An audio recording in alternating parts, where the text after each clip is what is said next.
Ever since he was a kid, Callum Wells had seen things no one else could.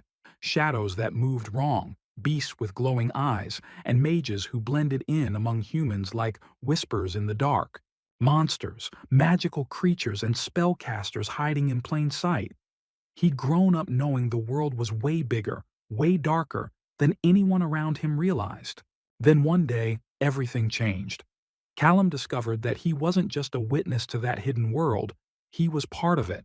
But that moment of wonder didn't last long. The Guild of Magical Regulation had eyes everywhere. Every mage on Earth lived under their watch. Strict rules, tighter leashes, no exceptions. Callum wasn't about to let anyone pull his strings. If the guild wanted a puppet, they'd have to look somewhere else. By the time anyone realized it, he'd already been branded one of the most dangerous criminals in the world. But that's jumping ahead. Let's rewind to where it all began. A month earlier, Callum had no clue where he was or what the hell was going on. An agent from the guild, Taryn, had taken him in for questioning. The accusation? Being involved in an attack on a fitness center in Shanghai. That's when they told him magic was real and he was a mage, whether he liked it or not. During interrogation, Callum explained that earlier that morning he'd attended his mother's funeral. There, he'd met a man radiating an eerie, otherworldly aura. The kind of aura he'd seen before. People like that were invisible to everyone else, but not to him. After that encounter, his head felt like it was splitting in two. One of those people was Mr. Shanghai, the gym owner who often helped Callum out. To Callum's eyes, the man looked like a demon dragon wrapped in human skin. That day, Shanghai had asked Callum to help a new member, Maria, get settled in. He approached her, they chatted, and she seemed friendly enough until she suddenly collapsed. Callum rushed to her side, heart pounding. And that's when chaos hit. Armed men stormed into the gym, gunfire echoing off the walls. To protect everyone, Shanghai unleashed his true form, his inner demon flaring out in a storm of fire. Callum could barely stay conscious, his vision burning red as flames devoured the gym. Smoke filled the air, his lungs screamed for air, and his strength drained fast. Minutes later, he came to and saw Maria lying nearby. He swore he'd save her no matter what. Lifting her onto his back, he pushed forward through the inferno, dodging sparks and broken wires. One live wire struck him with a surge of electricity, but he didn't stop. Just as his knees were about to give out, a violet glow flared beneath his feet. A portal ripped open and hurled them both out into the street. Callum just stood there, stunned. No idea how he'd done that. But before he could even catch his breath, an agent from the guild spotted him. The man quickly extinguished the flames with a burst of magic. Then he demanded an explanation. The agent claimed traces of dragon fire had been detected at the scene and pressed Callum for details about his powers. Callum could only shrug helplessly. He didn't even know what they were talking about. That's when they clamped a magic-suppressing bracelet around his wrist. Instantly, the splitting headache vanished. Before he knew it, he was being dragged off to the guild's headquarters. The higher-ups there were shocked. Despite the suppressor, Callum was still fully conscious. Worse, he'd apparently used some unknown form of magic to save the girl from the fire. The guild couldn't figure out how a 30-year-old mage had gone completely unregistered, especially since his family was totally ordinary. Agent Sen eventually admitted the Shanghai gym incident wasn't Callum's fault, but registration was non-negotiable. Normally, mages were identified as kids, trained, and assigned roles within the guild. But Callum? He was an anomaly. When he tried to refuse, saying he worked as an architect and didn't need their help, things turned cold. The agent made it clear, deserters and unregistered mages were considered threats. They were hunted down and erased before they could endanger anyone. That's when Callum realized he had no choice. The guild had him cornered. He was forced into mandatory training before they'd decide his fate. The guild demanded absolute obedience, threatening death for defiance. But Callum Wells wasn't born to bow. He'd find his own path, even if it meant burning theirs to ash. Agent Sen announced the first trial. A strange crystal device was brought forth. Its purpose, to flood Callum's veins with raw mana and reveal his true magical nature. At first, he felt nothing, just silence and cold metal against his skin. Then the pain hit, like molten glass tearing through his body. He screamed. the sound echoing through the sterile room before collapsing to the floor as the world went dark. Minutes later, consciousness clawed its way back to him. The medics whispered that his age had cursed him. Tests like this were never meant for adults. While he'd been out cold, the guild had burned a magical sigil into his skin. Callum understood then. His freedom meant nothing to them. He was property now. They told him he was a spatial mage, a rarity among mages, which meant they wouldn't let him walk free, not without a leash. He could feel the manipulation in every word, but he still agreed to take on a mentor. They assigned Agent Sen, the same man who'd tested him, as his handler until his official placement. On the way to their next stop, Callum asked where he was being sent. Judging by his powers, the guild might dump him into the transportation division. Sen mentioned that he was both a pyromancer and aeromancer, one of those who fought on the front lines. The guild, he said, hunted down rogue mages and protected the mana worlds that supplied Earth with its energy. Those were realms crawling with vampires, werewolves, and creatures that haunted legends. Callum wanted to call it all nonsense, but deep down, he knew the world he'd known was gone forever. They arrived at a guild guest house where Callum was given a small room, plain, cold, temporary. Sen handed him a laptop filled with files on magic, warning him that tomorrow he'd be taken back to headquarters. Reading through the data, Callum learned the basics. Magic split into two forces, mana and vis. Mana was the world's breath, the invisible ocean of energy mages drew power from. Vis, however, came from within, the unique, personal current that shaped a mage's abilities. His, apparently, bent space itself. The material barely scratched the surface, but Callum devoured it anyway. Kids started learning this stuff in magical preschools. He was decades behind. He had to catch up. So he began with something simple. He fixed his gaze on a pen lying on the desk, reached out his hand and focused. A hum built inside him, his vis awakening. The pen lifted from the desk, trembling in midair. But one flicker of distraction, and it shot upward, embedding itself in the ceiling. Despite the mishap, a grin tugged at his lips. Magic worked. Now he just had to learn control. Maybe being under the guild's thumb wasn't total doom. It was a chance to practice, to grow stronger. Yet the more he thought about it, the clearer it became. The guild wasn't just a magical academy. It was a global web of power, pulling strings in the shadows. No organization that powerful stayed clean for long, and Callum refused to be someone's pawn in their cosmic chess game. The deeper he read, the darker it got. The guild's assignments for mages weren't simple jobs, they were death sentences. Combat divisions, interdimensional missions through the 6 portals, fatalities over 50%. Most of the dead were those without backing, mages who didn't belong to the great houses or the guild elite. Archmages lived for centuries, ruling from behind the scenes, bending others' wills like puppeteers of fate. In their world, Callum's life would be worth less than dust. Closing the laptop, he made a silent vow to stop caring about the system that wanted to cage him. He'd rather die free than live as a slave. As Sen slept soundly in the next room, Callum made his move. He cracked open the guild's safes and pocketed every credit chip he could find. If he was going to vanish, he needed resources. Packing his bag, he crept toward the window. But as he leaned out, the floorboards betrayed him with a sharp creak. Sen's eyes snapped open. He was on his feet in seconds, bursting into the next room. Realizing his student had escaped, fury ignited in him.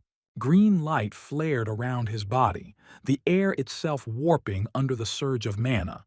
Now it was a hunt, and Sen wanted to see just how far Callum thought he could run. Panic clawed at Callum's chest. He had to move, fast. He thought he'd shaken the agent until Sen's earlier words echoed in his mind.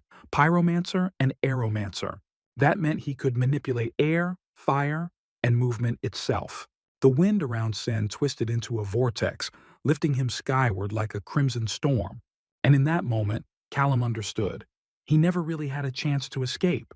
Agent Sen saw Callum's escape for what it was, a reckless, rookie move. The kid had guts, sure, but guts alone wouldn't save him from what came next. He'd need one hell of an explanation, or things would turn ugly fast. Without it, he'd earn the guild's eternal wrath, and when that happened, they wouldn't send just Sen. They'd send someone far worse. Sen didn't waste a single second. His eyes scanned the crowd below, tracking the faint shimmer of spatial residue. There, his target. The moment he locked on, he dove from above, blasting a compressed wave of air toward the street. It ripped through the air, slicing just above Callum's head, close enough to ruffle his hair. Callum spotted him and sprinted harder, adrenaline roaring in his veins. He hadn't expected Sen to catch up this fast, but of course he should have known. You couldn't hide from a man who bent wind and flame to his will. The air howled around them, whipping through the streets. Onlookers glanced up, murmuring about an incoming storm. Callum realized how deadly Sen's stealth was. The man moved like a ghost, invisible to everyone except him. That was his magic's nature. Callum needed another plan, fast. He darted past a clothing shop, caught sight of a rack of jackets, and knew what he had to do. Disguise. Blend in. Vanish. Meanwhile, Sen prowled through the streets, scanning every shadow, every movement. He spotted a man wearing similar clothes. But when their eyes met, Sen knew instantly it wasn't Callum. Then he saw it. A familiar duffel bag lying near a bench. He opened it, expecting gear or money. It was empty. The realization stung. The kid had played him. Clean getaway. By that time, Callum was already sliding into a taxi, voice steady as he gave directions to Wesley Farm, far from the main highways. No flight paths, no security grids. If he could reach the outskirts, he could rent a crop duster and disappear into some quiet town. The disguise helped, but he knew it wouldn't last long. Once alone, he took drastic measures. Scissors in hand, he chopped away his hair, dyeing it pitch black until the mirror reflected a stranger's face.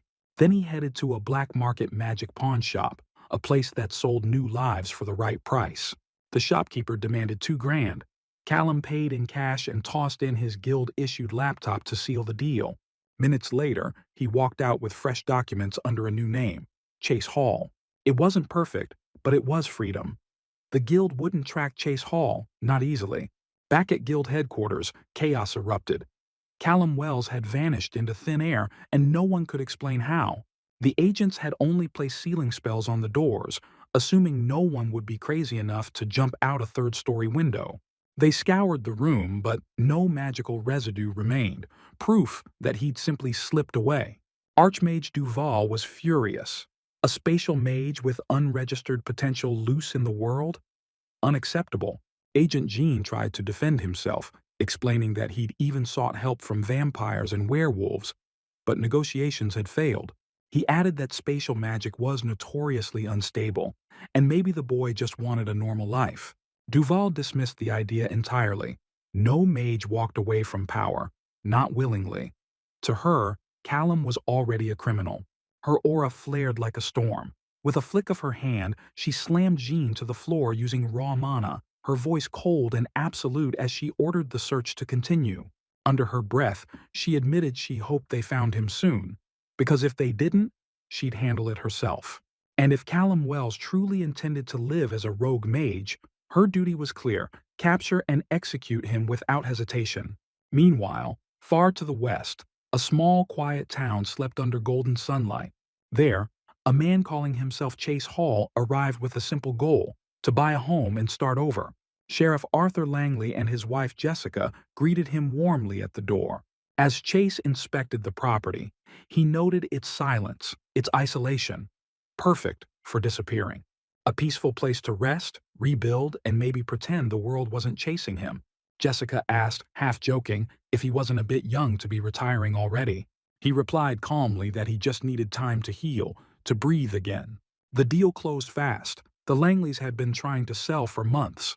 The next day, Callum, now Chase, moved in. The money he'd taken would last 2 years if he lived quietly, but peace always felt temporary. He knew it was only a matter of time before the guild found his trace, unless he learned to truly master his magic. Spatial magic was shrouded in mystery. Most books barely scratched the surface, just portals and basic theory.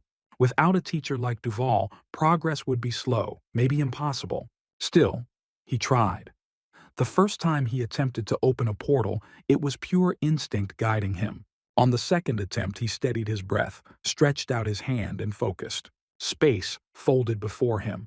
A small rift shimmered open, only a few feet wide, but it was real. a victory born of will alone. Fired up with determination, Callum dove deep into exploring new ways to bend his magic to his will. His mind buzzed with ideas, like a restless storm ready to burst into creation. By Monday, he ran into a small but annoying problem. He was out of shampoo. Instead of running to the store, he opened a tiny portal straight into his bathroom cabinet and pulled out a fresh bottle. It worked like a charm. By Wednesday, he had already mastered forming a vis sphere, a beginner-level magic construct that even kids at magic academies could handle. It wasn't meant for offense, but it looked stunning. A glowing orb of raw mana swirling with energy, like a piece of the night sky trapped in his hands. By Friday, Callum went beyond what the books said was possible. Though manuals claimed telekinesis was reserved for battle mages, he figured out a way to manipulate gravity itself. He jokingly called it his broke man's telekinesis. It was a messy hack of spatial magic, but he squeezed every drop of potential from it. On Sunday, he stepped out into his backyard for some real training. Closing his eyes, he drew in the mana around him, feeling it swirl like invisible wind currents. After a while, something clicked. He realized he could see without opening his eyes, his awareness stretching through walls and objects. The technique was hard to control and had limited range, but it was a massive leap forward. Suddenly, his vision caught Jessica, through solid walls clear as day. When he approached, she mentioned that school was about to start, and some kids might cut through his yard on their way. Callum told her it was fine, though his backyard still looked like a war zone after his training sessions. Jessica smiled, saying the kids wouldn't mind helping clean it up. They loved spending time outside anyway. She invited him over sometime and he promised he would. But as soon as she left, panic crept in. He feared she might have seen traces of his training. This residue was everywhere, and leftover mana clung to every corner. If anyone detected those traces, his cover would be blown in no time. He realized he needed to learn how to erase his magical footprint, fast, or his disguise wouldn't last. Meanwhile, back in the guild's lab, results from his earlier test had finally come in. The data showed no prior magic use, but there were anomalies, big ones. At first, the researchers brushed it off until they recalibrated their instruments and discovered that Callum had dispersed 100 thoms of mana, an absurd amount for an untrained mage. Stranger still, his tracking bracelet only registered 3 thoms left inside, meaning he had somehow absorbed 97 thoms of energy before the device even kicked in. For a novice, that should have been impossible. The raw power alone could have ripped his body apart. If he'd really never cast before, his vis reserves should have been full. The scientists were baffled. No spells, no chants, no signs of casting. Yet his mana levels were nearly drained. 30 years without touching magic, and now he'd become a living mystery no one could explain. Callum kept pushing forward, now focusing on mastering vis control, the core energy that defined every mage. He placed a metal bearing on the table, his fingers humming with energy. The bearing began to spin, slowly lifting off into the air. He'd learned the trick online, a wind vortex spell that gathered stray mana into metal bearings, masking his vis traces from detection. With this method, the guild's tracking mages would have a hell of a time finding him. Weeks passed, and his progress skyrocketed. But instead of pride, he felt an aching emptiness gnawing at his chest. His escape had fallen on the same day as his mother's funeral. He never got the chance to say goodbye. Losing his parents, his wife, and his home had carved a hollow wound deep in his soul. Looking around his quiet new house, he wondered if Celine would have liked it here. But that thought vanished, replaced by the cold resolve to survive. The guild was still hunting him, and failure wasn't an option. To stay safe, he needed to learn everything about this town and blend in like a local. One day, he dropped by a small restaurant. The girl at the counter, spotting a new face, offered to recommend a dish. But something about the place felt off. His magic sense tingled.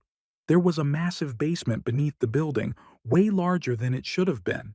What really caught him off guard, though, was the presence of a gigantic dog, nearly human-sized, lurking below. His thoughts were cut short when Sheriff Arthur Langley strolled over to chat. The man was friendly, insisting he try the steaks cooked by his niece. He also spoke proudly of the local kids, respectful and well-behaved, never trespassing on anyone's property. But then, his tone shifted slightly as he mentioned the rumors. Strange people had been showing up around town lately. The sheriff asked Callum to let him know if he noticed anything strange around town. Those words hit different. Callum's instincts flared. It felt like the sheriff might have been hinting at him. But then Arthur quickly added that he'd only warned a handful of locals and realized Callum didn't look like the type he was talking about. Still, the mage couldn't shake off the creeping thought that these suspicious people were none other than agents from the Guild of Magic Regulation. After finishing his meal, Callum headed toward his car, his mind racing. If the guild had tracked him down, it was probably because of the mark on his hand, the cursed remnant of their experiments. Getting rid of it became his top priority. He stared intently at the small sigil burned into his skin, its center pulsing faintly with magical light. That mark wasn't just decorative. It was a magical tag, broadcasting his signature as a spatial mage. Determined, he channeled mana straight into it, forcing his energy to collide with the embedded spell. The tattoo sparked violently, sending a sharp, burning pain through his arm. But Callum pushed through, gritting his teeth until a small glowing orb emerged from the mark's center. Success! The rest of the seal would fade with time. Without hesitation, he tossed the orb into the fire and watched it vanish in a burst of sparks. The next day, his thoughts turned to the vortex spell. Maybe he could use it to store and release Vis at will. Creating portals and small spells had become routine by now, but their range still depended on his mana reserves. Then it hit him. What if he built something like a magical power bank, a system that could recharge his Vis on demand? It could save his life someday, especially if he needed to escape in a split second. Suddenly, a sharp knock echoed through the house. Callum froze. Could it be the guild's agents already here? Activating his magic, he peered through the door and exhaled when he saw it was Sheriff Arthur Langley. He steadied himself, opened the door, and asked what brought the sheriff around.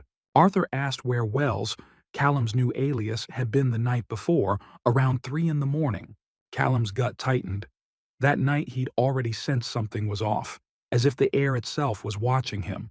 His mind flashed back to that massive dog-like creature. The unease in his chest deepened. The truth hit him. The Langley family had to be werewolves. Everything fit too well.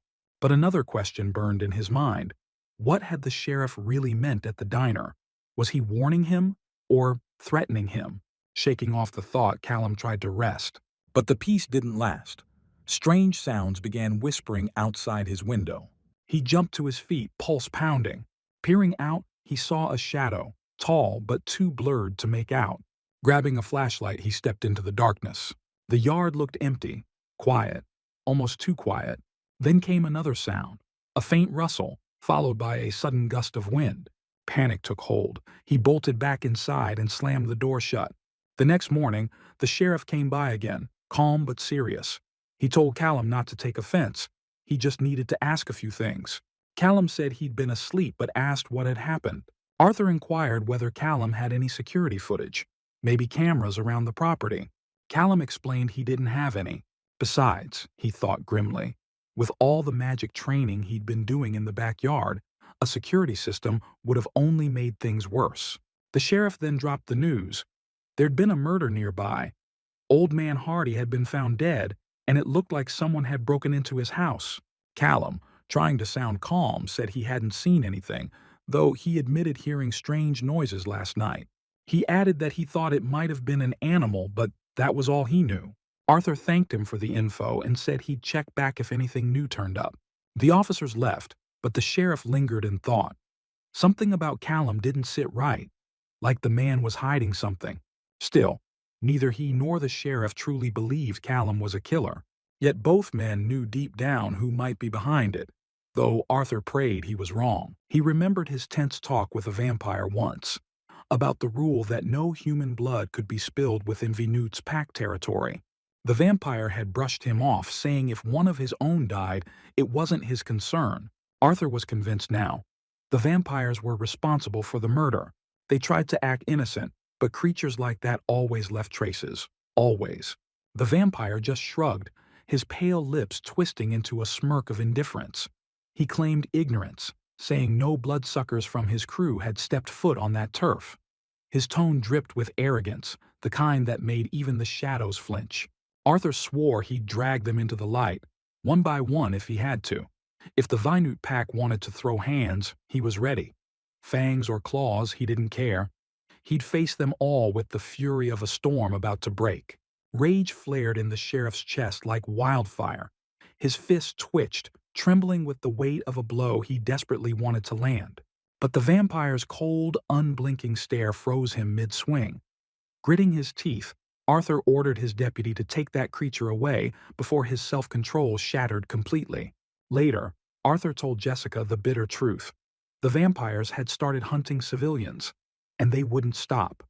Not until someone made them. He tried to reach their leader, but the one he caught was a nobody. Just another pawn in a game soaked in blood and silence. With no proof, Arthur knew the Guild of Arcane Regulation would keep their hands clean. Bureaucrats never got their boots dirty without evidence, even if people were dying. He planned to send 2 wolves from his pack, knowing full well that if they ran into vampires, no one from the guild would lift a finger to help. Something darker loomed beneath it all. This wasn't just crime. It was a prelude to something far more sinister. The question wasn't if the vampires would kill again. It was who's next. Reports from 5 other cities mirrored the chaos. If they caught even one vampire in the act, they'd have the right to wipe out the nest. Callum knew he had to stay low and keep his senses razor sharp. Money wasn't an issue, but he'd been saving for emergencies. And this was starting to look like one. Between murders and werewolves, paranoia had become his daily companion. He'd even thought about leaving Venut, but abandoning his home felt like admitting defeat. He'd poured too much of himself and his wallet into that house. Walking away would be like burning everything he'd built. He considered selling enchanted trinkets online through magical forums, but that meant creating an account, and that meant exposure. The guild could track him in minutes.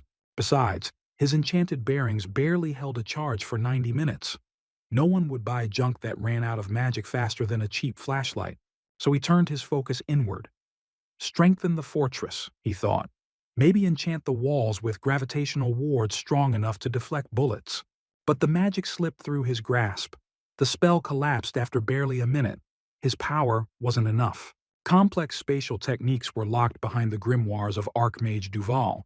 Without access to those secrets, Callum felt like he was trying to reinvent magic itself. Each failed attempt made him feel like a rookie mage, tinkering in the dark while giants hoarded the light. Desperate, he hit up a weapons shop.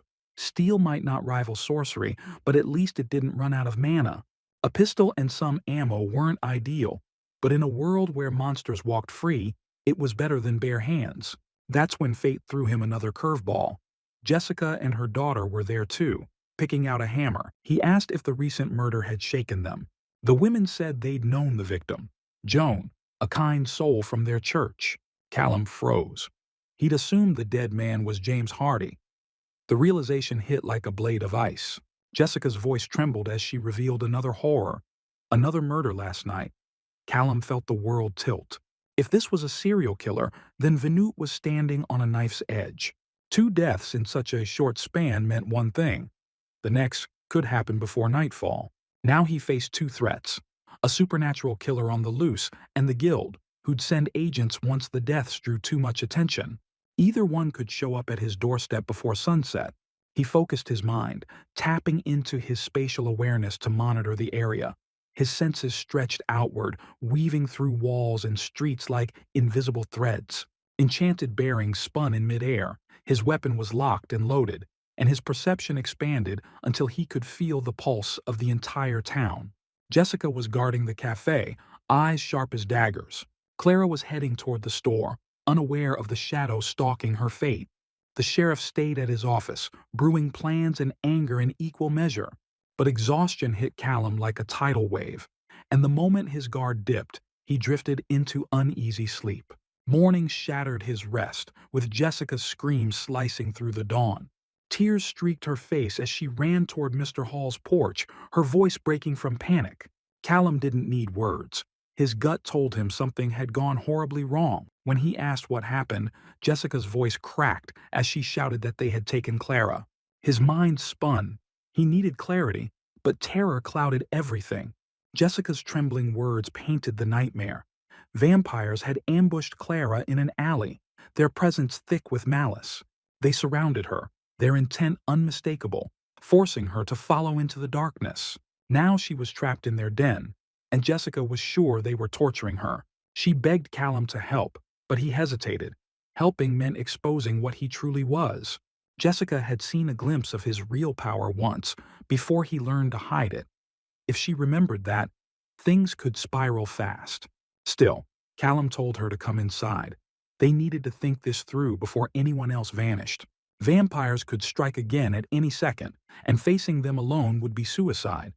But as long as Jessica was alive, Callum had something worth fighting for, a reason to ignite the storm within. Grabbing his shotgun, Callum promised Jessica he'd do everything in his power to bring Clara back.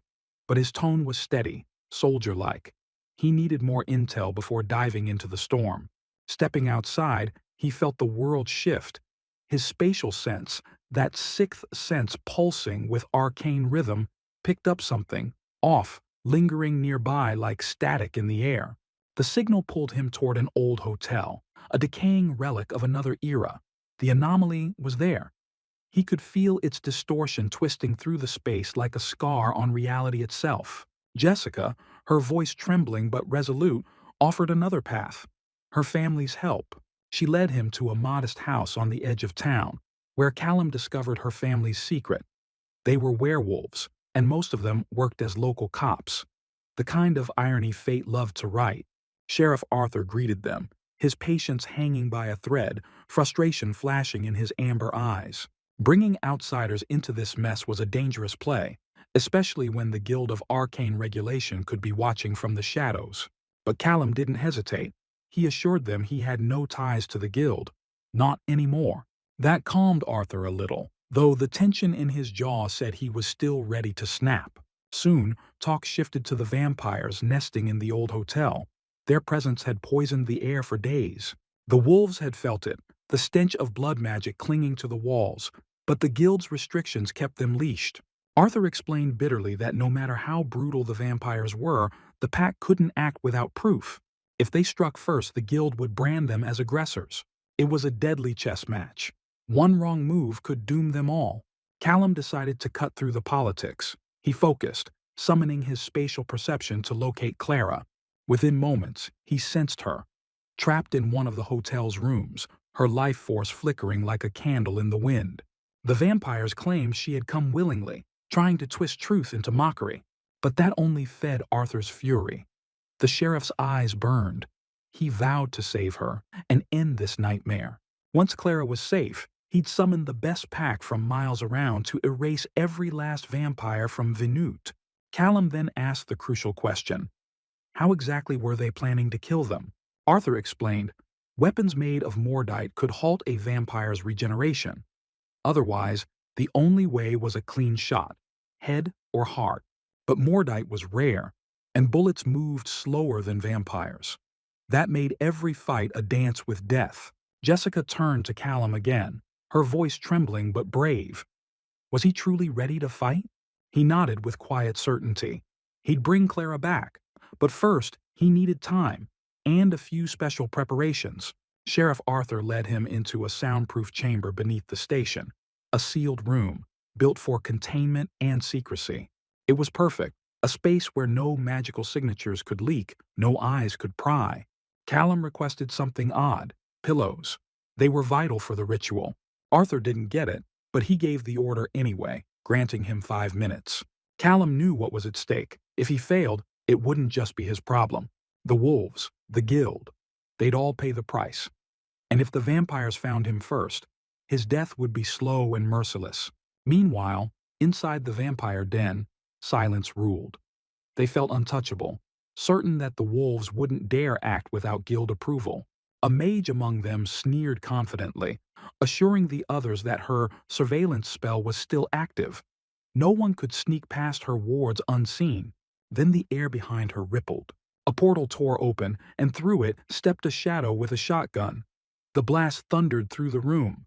The mage fell instantly, her blood splattering across the cracked tiles. Callum wasted no time.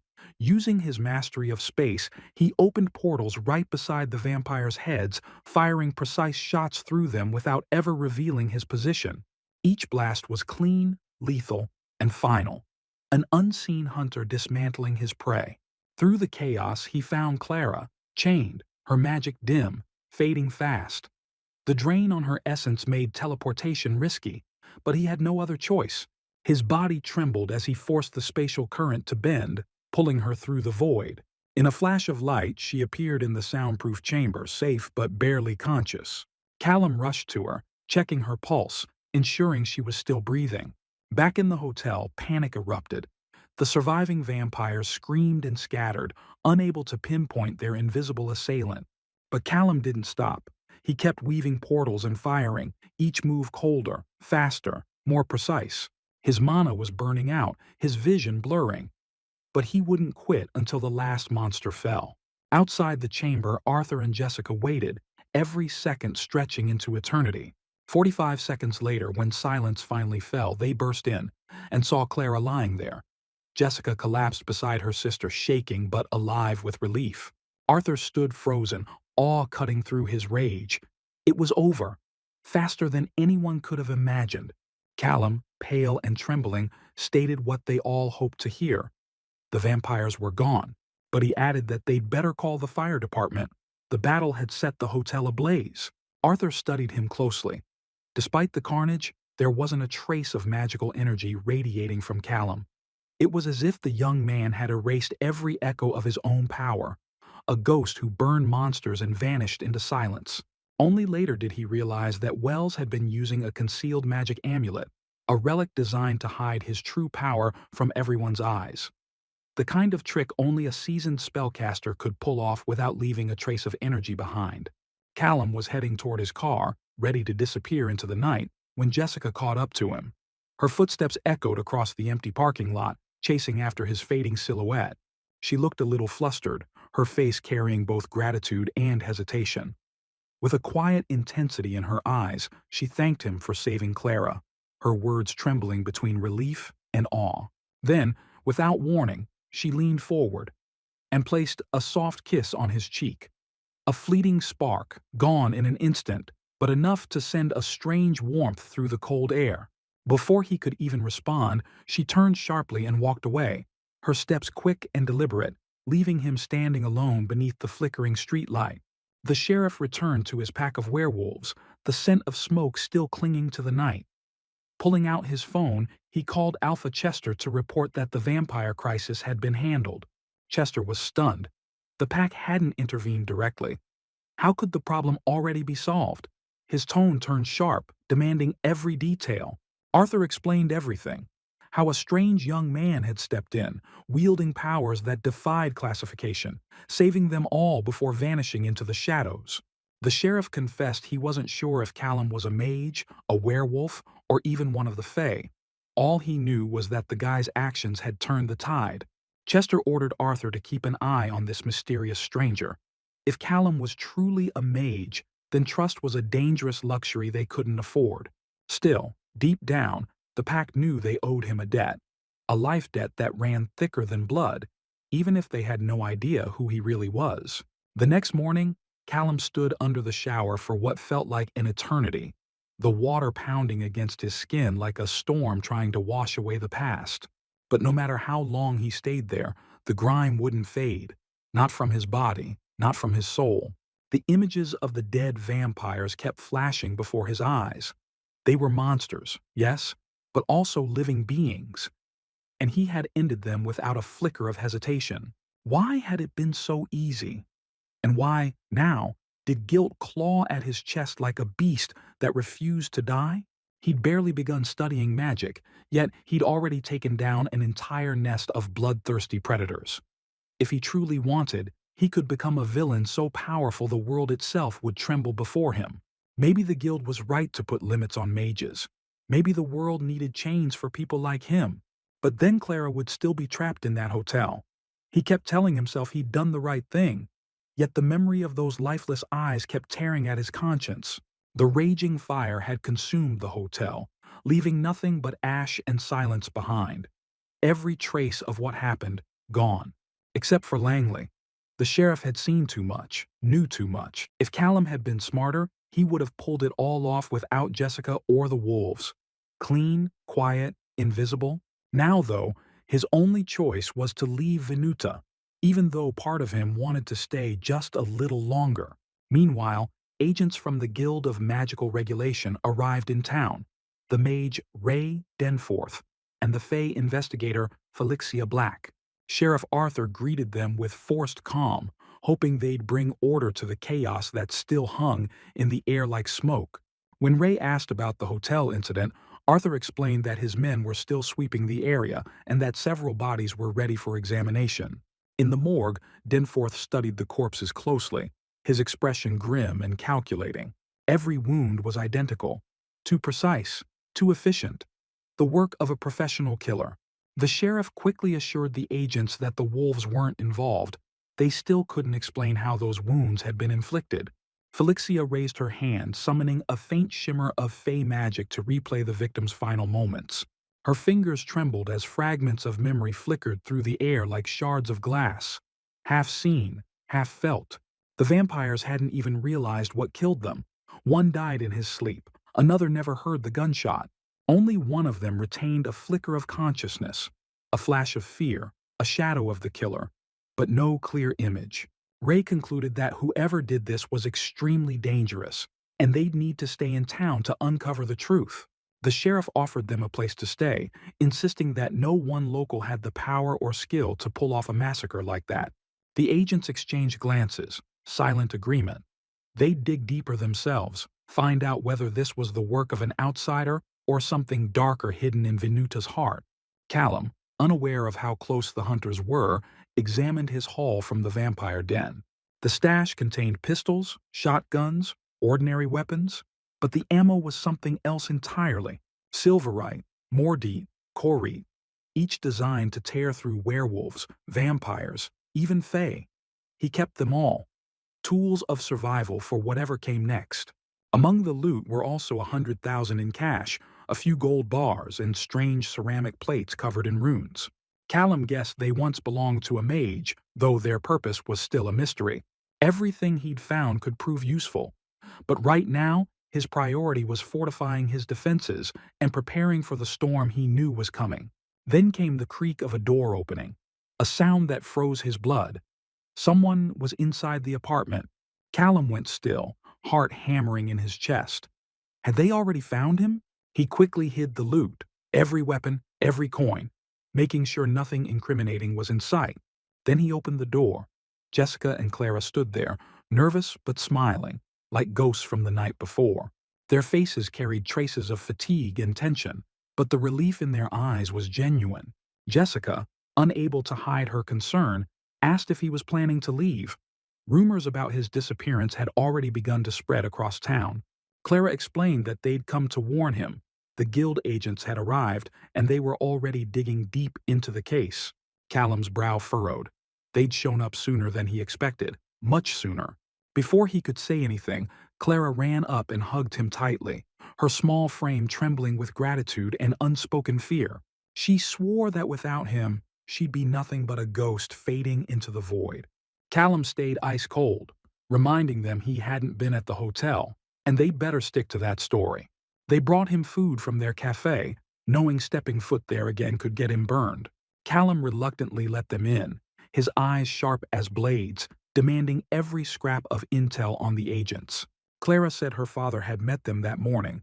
One could talk to the dead, but even corpses stayed silent. No vampire could recall a thing. Their minds were fogged, like shattered mirrors lost to time. Callum listened, calm but alert, realizing luck was on his side. The agents hadn't found a single clue. Clara then spoke the name Alpha Chester, the sheriff of Venuta, a wolf bound by duty and storms. He served the Midwest Pack loyally, though he feared that loyalty would demand blood in return. Meanwhile, the guild's agents wasted no breath. Their hunt moved like thunder over dark skies. Ray Denforth and Felicia Black suspected the hotel fire reeked of more than ashes. The wolf pack denied it all, but the agents could smell lies in their words. Channeling the magic of life, Ray glimpsed fractured visions, threads pulling her straight to Callum's door. 30 minutes later, they stood before his home, the storm having found its target. When Callum opened, their power hit him like a wave of raw mana. They showed their badges, guild agents of magical regulation, authority cloaked in iron will. He tensed. These two weren't like the vampires he'd crushed. They were forces of another tier. Ray began questioning him about the hotel fire, each word carrying a spell's weight. Callum stayed cool, tossing back that maybe he could use a lawyer. Felicia cut in. Lawyers wouldn't be needed. The chill in her tone made it sound like a warning. Ray pressed harder, asking if the sheriff had mentioned vampires lurking in town. Callum denied everything, claiming he'd only heard of the blaze on the news. With a sigh, Ray called off the interrogation, though suspicion still burned in her eyes. As they turned to leave, she told him not to leave the county. He was now one of the suspects. Once they were gone, panic clawed at Callum's chest. He realized they'd nearly uncovered him, and Felicia had even tried to cast a spell. They wouldn't stop. Fear sharpened his instincts. Running was his only option. Their magic resistance had marked him guilty. He packed fast, gear, relics, rifle, and hit the road. He knew the guild would tighten its grip soon. More agents were surely on their way to Venuda. Before leaving, Callum whispered an unspoken apology to Jessica and Clara, grateful for their kindness. He wanted to stay, but the Reaper's hand was already near. If he vanished, the guild would come for blood. On his way out, he spotted a car for sale, a perfect chance to ditch his own and vanish clean. He stepped into a nearby shop to find out who owned it. The seller, a werewolf with the Langley clan's faint magical scent. The man's eyes gleamed when Callum laid down a gold bar on the counter. He demanded a new ID in that car, no questions asked. 10 minutes later, the deal was done. Callum became Denver Brown, a professor with a fake past. He noted the seller mentioned a bookstore, Pearson's, on 5th and Main, where forbidden magic still lingered. Books were scarce thanks to guild bans, but Callum planned to visit the next day. It was late. He returned to his new ride, ready to vanish into the night. Meanwhile, a sudden portal tore open near the cellar, warping the air. A familiar voice echoed through, apologizing for the intrusion. It was Callum, contacting Alpha Chester to deliver a coded message. Clara's friend was safe. Hearing this, Chester ordered his pack to cease their hunt. Callum was too dangerous to chase blindly, yet vengeance simmered in his blood. He wouldn't let this slide. Chester tasked Roy and John to track Callum by his magical trail, no matter the cost. Meanwhile, the guild agents returned to Callum's house, the hunt reigniting under a cold moon. They knocked. Silence. The house felt hollow, breathing danger. With a flick of her hand, Ray unleashed her magic. The door burst open like thunder. Inside, the house felt hollow, like it hadn't seen life in ages. Just dust and silence breathing in the dark.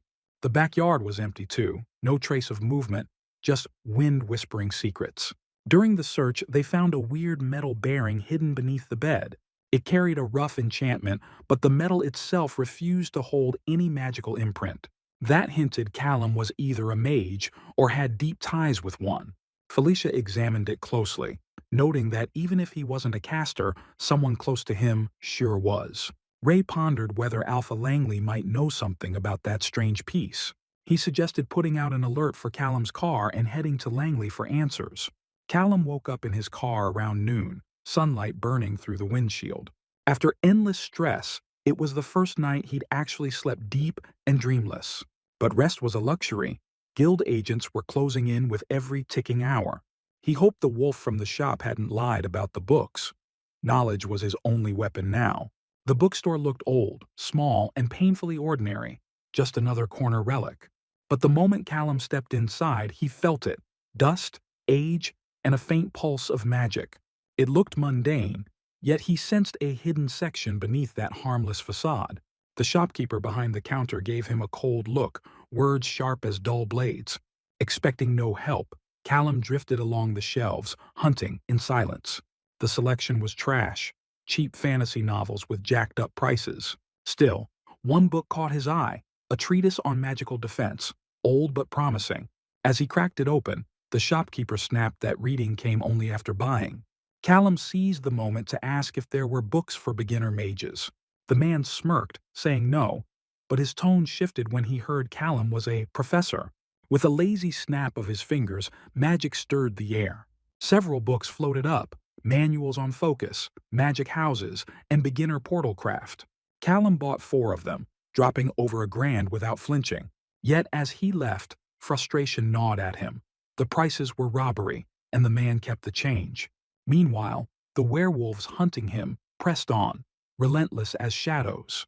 Callum's trail was faint but still traceable, like smoke in the wind. They found his car parked near the bookstore and spotted security cameras watching. One suggested calling a friend who could pull the footage quietly. First, though, they wanted Lucy's input. She was the best hacker in the pack. Callum dove into reading, but the books were shallow, pages full of hollow words. The only real insight: those ceramic plates found with the vampires were foci, tools for channeling spells. But none explained how to craft or locate them, only that they existed. Determined, Callum vowed to find another store. His hunger for knowledge burned bright. The next day, he even visited a face shop filled with crystals and herbs, useless to him. Still, no mention anywhere about the Dragonborn. The thought of Shakui haunted him. Maybe he was something truly one of a kind. On his search, Callum found another store, its aura humming with energy. The instant he entered, raw pressure slammed into him, magic thick as storm air. A girl stood by the shelf, her aura so fierce it stole his breath. He couldn't look away, wondering what kind of being she truly was. Meanwhile, Lucy worked the surveillance feeds with Alpha Chester. Her fingers danced like lightning. Chester asked if she'd found their target. She confirmed it with casual confidence. The street cams caught him hours ago. She already had his current location. But she scolded them. Tracking alone was pointless. They'd always stay one move behind.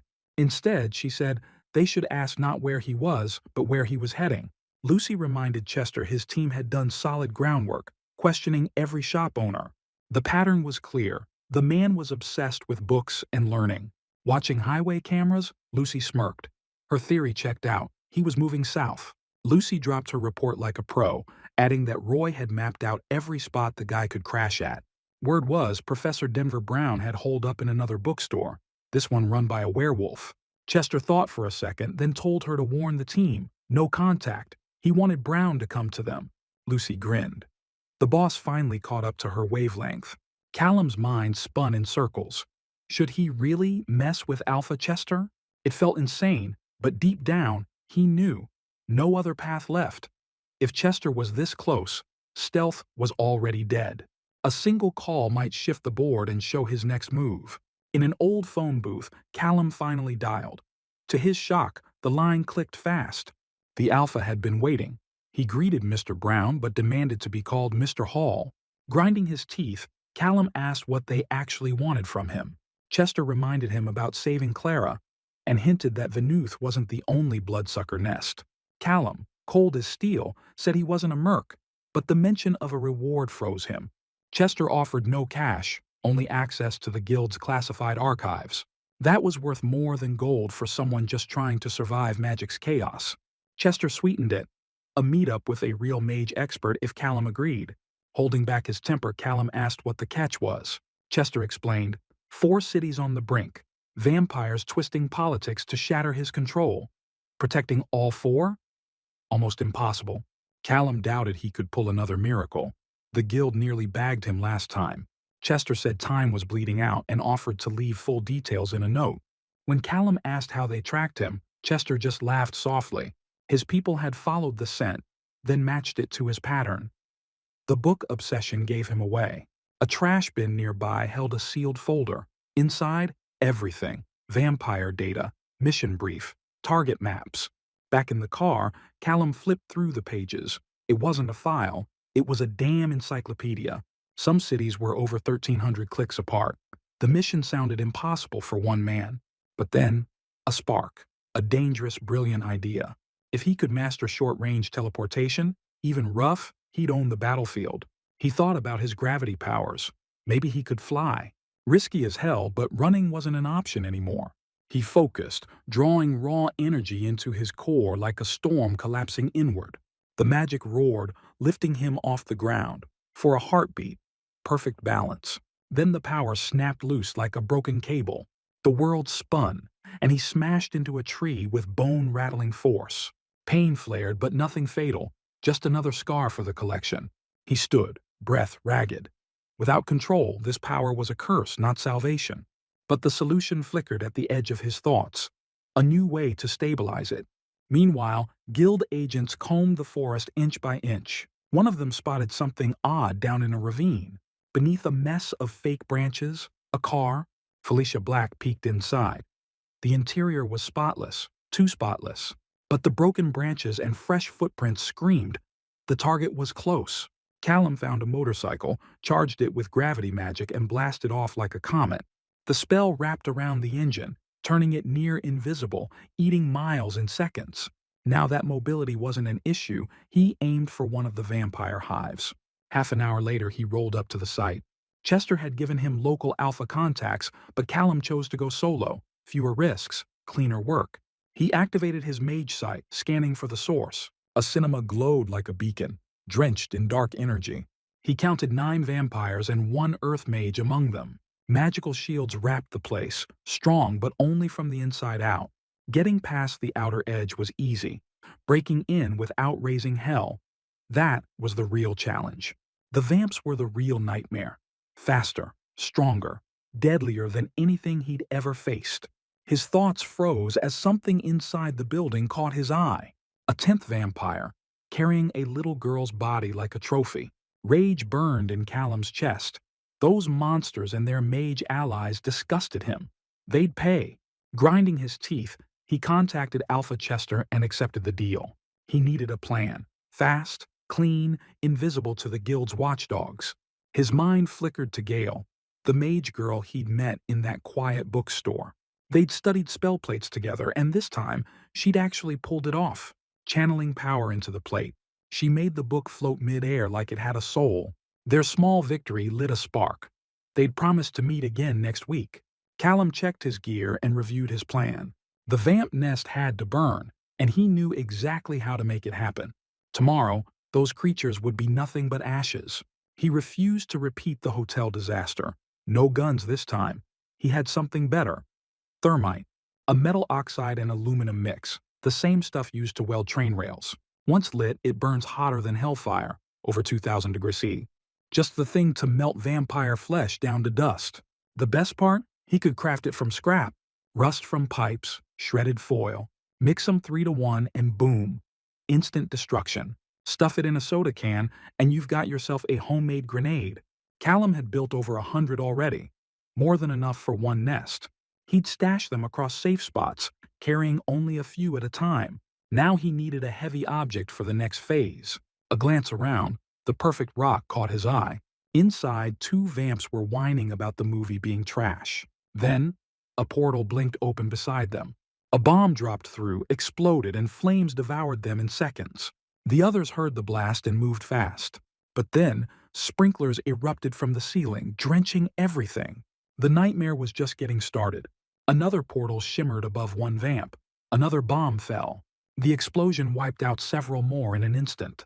Callum smirked at how smooth it worked but kept going. He teleported grenades non-stop, blitzing the nest before they could blink. The Earth Mage burst into the hallway, fire swallowing everything around. Callum didn't waste a second. Stage 2 had begun. The only unknown, how strong that mage shield really was. Bullets and thermite couldn't cut it. Time for a different kind of strike. He enchanted a rock, lifting it high with telekinesis. No one, not even a mage, stays ready forever. When the height was right, Callum ripped open a portal beneath it. The boulder slammed down with godlike force, shattering every barrier. The impact crushed the Earth Mage flat. Callum exhaled. One nest down, mission complete. He hopped on his bike and within an hour reached the next site. The burning building ahead was a graveyard. Vampires dying in waves. Meanwhile, the werewolves watched from afar, studying every move. But Callum left no trace. His work was surgical, clean, silent, lethal. His phone buzzed. Another nest wiped off the map. Alpha Chester couldn't believe it, but Callum was already locked on his third target.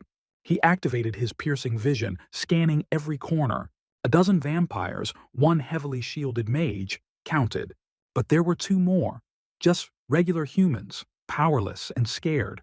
Saving them without revealing himself was a nightmare puzzle. He paced, restless, mind racing for a plan to get them out alive. Leaving them wasn't an option, but rescuing them risked exposure. If he pulled them out, he'd need a safe zone no one could track fast. 2 blocks down, a fast food joint caught his eye. A perfect drop spot. But first the nest had to burn. No time to waste. He mapped the weak points, spots where vamps clustered or fuel piled up. Every move was calculated. He trusted the plan. 6 thermite cans and a touch of portal paste. Enough for chaos. Portals flared open as he sent the bombs through key choke points. Within seconds, the building roared, fire and shockwaves everywhere. The kidnapped humans screamed as panic took over. Alarms blared, flames spreading like wildfire. Then behind them, a massive portal opened, glowing faintly. Mask on, Callum stepped through, checking if they were safe. He told them to face forward, close their eyes, and trust him. Confused but desperate, they obeyed. A blink later, they were in a bathroom, disoriented but alive. He told them to wait until things cooled down. The girl asked if he was leaving. They still didn't know who he was. He said his name was Nobody and told them to forget his face and voice. He promised Alpha Chester would keep them safe later. As he walked away, a message popped up. The vamps were retreating. The 4th nest was gone. Finally, he could breathe. His training paid off, but his energy was burning out fast. One more fight like that, and he'd be done. But it was worth it. Not just for Chester's deal, but for those 2 lives. Chester was baffled. How the hell did he pull all this off? If he had access to the guild's teleport grid, fine. But if not, then this smelled like fairy magic. Unpredictable and wild. Lucy found he barely used his phone. Every trace vanished. She was out of leads. Chester mused. If only he could move his team that fast. Jasper doubted Callum would ever share his secrets. Chester figured they needed leverage. Something better than talk. Lucy hinted she'd rather join his side than spy from afar. Chester caught her meaning. Volunteer. Dangerous move for someone tied to the guild. Lucy shrugged it off.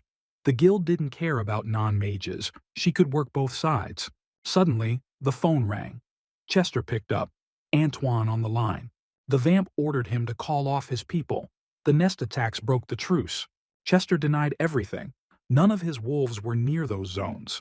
Antoine warned him to back off, or he'd step in personally. Chester sighed in relief. At least they weren't being blamed yet. But Antoine's voice chilled the air.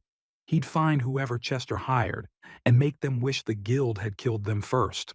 Agents scoured the ruins of the burned-out theater, searching for clues. On the floor, they found metal bearings, a calling card. Ray Denforth was sure of it. The same ghost who destroyed the last nest had struck again. The methods kept shifting, but the style stayed sharp. The suspect was leveling up fast. Felicia Black guessed the first strike might have been pure impulse. But the fresh clues screamed precision. A clean, calculated mission.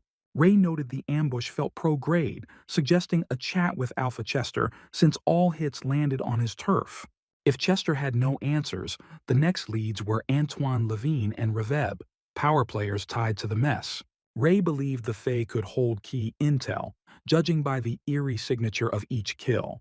Meanwhile, Alpha Chester welcomed the agents, calm and confident. He said he was aware of the bloodbath at Levine's nest, but insisted he had nothing to do with it. He claimed any beef with Levine would have gone through the guild's legal path. Ray read it as a rehearsed line, too smooth to trust. Chester kept talking until his phone buzzed, slicing through the tension. He excused himself, stepping aside for the call. It was Callum, frustrated that Chester had ended their last chat too soon. Callum wasted no time, splitting and hiding the loot from the vampire dens. 5 teleport-only caches, impossible to raid without knowing his path. Chester later called back, saying the agents were unhappy with his vague answers, but had 0 real leads. He warned Callum that if anyone connected him to this, even he couldn't cover him anymore. Then came talk of payment, business as usual. Chester introduced 2 recruits to back Callum up. First was Harry, a magic analyst. sharp with grimoires and arcane data. The second, a tech whiz who went by the name Quinette. She said their line was clean from bugs and offered full digital support. Callum took her contact but kept his guard up. Trust was never free. Chester then spoke of Antoine Levine, a name laced with danger. The ruler of Minneapolis, the most ruthless vampire Chester had ever met. Chester handed over rare handwritten grimoires filled with ancient spells. Yet not a single one shed light on spatial magic. A dead end for Callum. As dusk fell, he decided to contact Quinette about her offer. She answered bright and eager, thinking he wanted to hire her. He asked for her price. She promised to send the rate sheet she used with Chester, but added that the cooler the job, the cheaper she charged. Most of her supernatural gigs, she said, were painfully dull. Callum wondered if she was a werewolf, but she shut that down quick. She was human, child of mages, born without their spark. She admitted she hated the nickname Quinette and sent her real name, Lucille Harper, along with her rates. She confessed that without Chester's protection, the guild could expose her in no time. Callum doubted Chester's reliability. The Alpha was powerful, but far from selfless. He decided she was competent, but trusting her would be a last resort. Lucille agreed. She said Chester's influence made him untouchable, a master puppeteer of men. The worst punishment he'd ever face was a slap on the wrist. Only archmages or vampire lords could match him. Callum realized Antoine Levine wasn't just dangerous. He was a nightmare in flesh. He'd brushed off Chester's warning before, but now it hit him. Levine was an archmage-level threat. He asked Lucille to check on the couple he'd rescued and left at the diner. She dug into the data. The guild agents had already found them. Rage surged in Callum's chest. He should have protected them better. Lucille offered to find out more, but reminded him business meant payment. Callum proposed 2 kilos of enchanted gold in a hidden stash. Lucille smiled at the deal. More than fair for a job like this. The next day, Callum met with his student Gail. She was deep in training, her telekinesis sharper and cleaner than before. Gail asked where he'd learned that spell. She'd struggled with light magic for ages. Callum said it came from a friend's advice, keeping it simple. She thanked him through a smile, proud that the spell finally flowed like second nature. Callum asked about her offensive spell progress, curious about her growth. Gail explained she'd managed to damage insects using inverted energy in an asymmetric system. Her words turned more technical, her tone confident and bright. Callum felt uneasy. Her learning speed reminded him how far behind he truly was. Meanwhile, a crucial council gathered somewhere else. Alpha Chester, wolf leader of the Midwest, awaited Antoine Levine, the vampire lord. When Levine arrived, the air thickened, tension sharp enough to cut steel.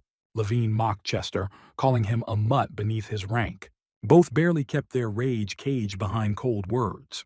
Then Raveb, king of the Midwestern Fae, interrupted. Time to drop the drama and talk business. Archmage Jean-Ry of the guild began the meeting formally. He announced a killer stalking their lands, urging all factions to unite against the threat. Callum decided to return to Venute to check his house. To his surprise, it was untouched. The guild hadn't raided it. He guessed the Langley family had protected it, expecting he might return.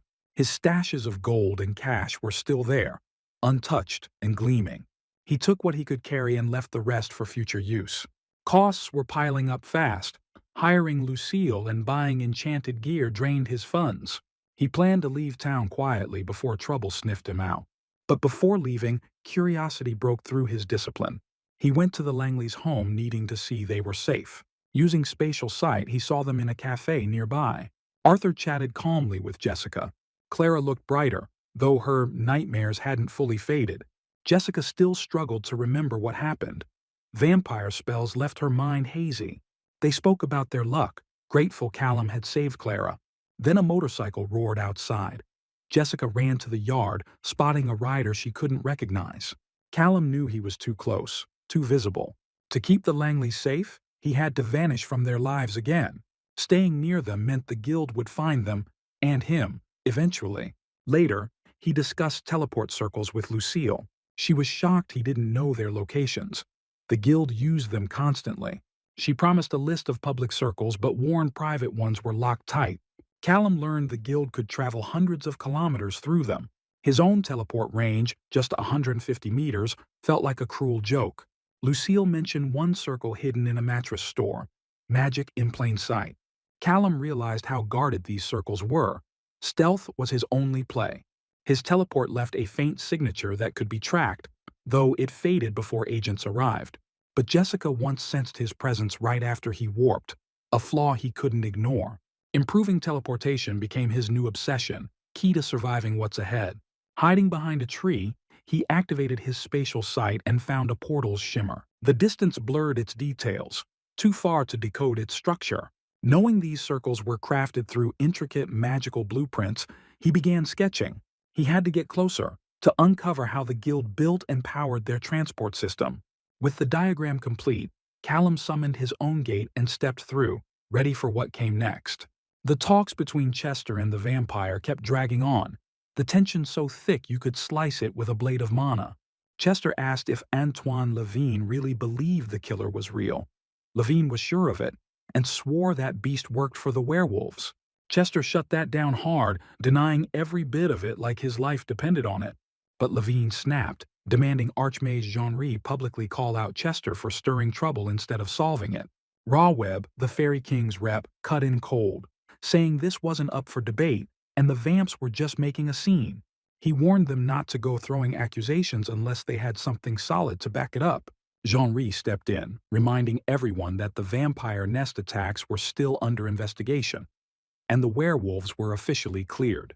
The council wasn't called to fan the flames, but to face one truth. There was a killer out there. The hits were aimed at vamps for now, but Jean-Ry warned that no race was safe once that kind of darkness took root. The guild saw the killer as a threat to every being under their watch. If the wolves weren't behind it, something else was. Jean-Ry pulled out a small bearing, asking if anyone recognized it. The air went dead quiet. Meanwhile, Callum's mind drifted to Gale. If she came from a powerful house, teleportation was probably her norm. No way a girl like her took public transit just to reach his lessons. He checked the data Lucy sent. The nearest teleport circle was tied to a bookstore nearby. He stopped in front of a jewelry shop, feeling the hum of magic under his feet. The circle there looked just like the one he'd seen before. Same flow, same runic pulse. He planned to copy its design and feed it into his arcane CAD for a full blueprint. But to get accurate readings, he'd need to move closer. Every sigil detail mattered. Suddenly, his senses flared. Someone was approaching, and their mana signature hit like déjà vu. It had to be her. The teleport's residual aura led straight to the girl. He saw how the energy wrapped around her wrist, glowing faintly like it recognized her. Interesting. The circle seemed to sync with her tattoo, reacting like it was keyed to her mark. That explained a lot. If each mage's tattoo acted as a personal access key, it could unlock guild circles. It also meant the guild could track every mage's in and out movement. Typical control freaks. If only he could get close enough to study the Matrix, he might finally crack their teleportation system. Not long after, Gale walked into the shop, asking the clerk if he'd seen Professor Brown. She looked puzzled. He usually arrived before her. The clerk mumbled that he'd been buried in books for a while. She sighed, thinking maybe he'd forgotten about their lesson. Meanwhile, Callum nearly blew his cover. He dropped a small bearing near the shelves while watching her. He'd totally spaced that she was supposed to meet him for training. Gale wanted to learn more about movement magic, tough stuff, even for gifted mages, especially since healing magic had almost zero overlap with teleportation spells. If it were basic elemental magic, life would have been way easier. Callum remembered his own early struggles with spatial orbs, endless failures and late nights. Gale asked if he knew any real movement spells. He said he knew the basics of gravity magic. Not exactly a lie, but not the full truth either. A true mage would have spotted the gaps in his mastery instantly. Callum feared that if she saw through him, his real identity could be blown. She asked to see his spell. He nodded, deciding to give her a safe little demo. He altered gravity around a chair. It floated gently like caught in a breeze. Just a simple levitation trick, but nowhere near his full potential. With some rest, he could have shown her something truly jaw-dropping. Gale's eyes lit up. She wanted to learn it too. Callum promised he'd teach her. For a moment, he felt like he was finally fitting into his role. Then his phone buzzed, slicing through the moment. It was Lucy. She said she'd found new info about the two people he'd asked about. Things were messy, but the guild had a clear rulebook for this kind of thing. Anyone who dragged normal humans into the magic world had to take full responsibility, which meant Callum was now accountable for those people himself. Even though he saved them, the vamps moved first. Now the guild planned to hand the victims right back. Callum couldn't believe it. Giving them back to their killers? That was straight up insanity.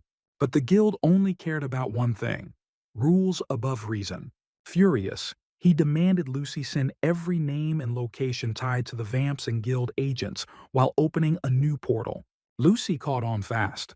She warned him attacking the guild was pure suicide, but Callum's resolve burned hot. He ordered her to give the names anyway. To outsiders, the place looked like a boring office tower, but behind the glass facade and cameras hid the guild's main HQ in Kansas City.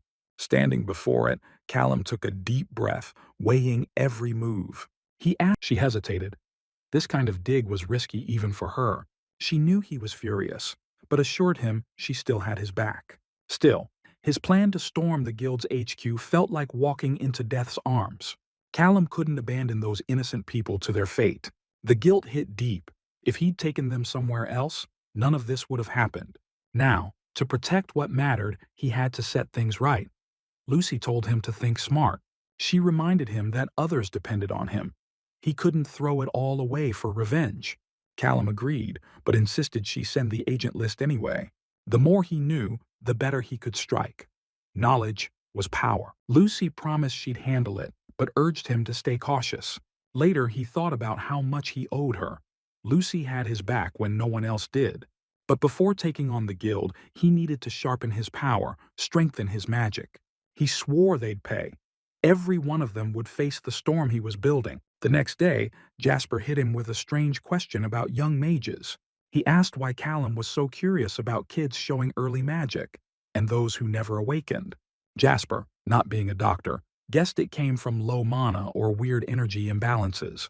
Any kid raised in a mana-rich home would soak in vis like air, so if a child grew up outside that world, their power might just stay dormant. Jasper hadn't seen a case like that, but it made sense. Callum remembered his first time using magic, during the attack at the fitness club. Maybe that's when he first felt vis surge through him, even though his parents weren't mages. He'd always wondered what it was like to grow up in a mage family. Jasper joked maybe he had a secret kid somewhere. Callum said if that were true, he wouldn't be talking about it, then thanked him for the talk. Later, he spoke with Lucy. He asked if everyone in her family were mages but her. She confirmed it, saying that's why the guild made her a courier. They didn't know what to do with a non-mage, so they dumped her in the IT division. She flipped the question back. What about his family? Callum remembered Jasper asking the same thing. Maybe Chester was trying to dig for info. Still, he didn't blame them. Everyone was curious about the mysterious new mage. He deflected, saying his life wasn't that interesting, but maybe someday he'd share more. Lucy teased that they could trade stories on their first date. He said he wasn't sure he was ready for that. They parted ways soon after. Callum went to meet his student, Gail. She complained the textbooks were putting her to sleep. She grabbed his hand, saying she owed him big. He'd helped her a ton. He only asked one thing: help him find new movement methods. The guild's teleport circles worked fine, but he wanted something more compact, more personal. Gail recalled her dad using something called a home bond and offered to show it. Callum agreed. His friend's theories on teleportation were waiting to be tested.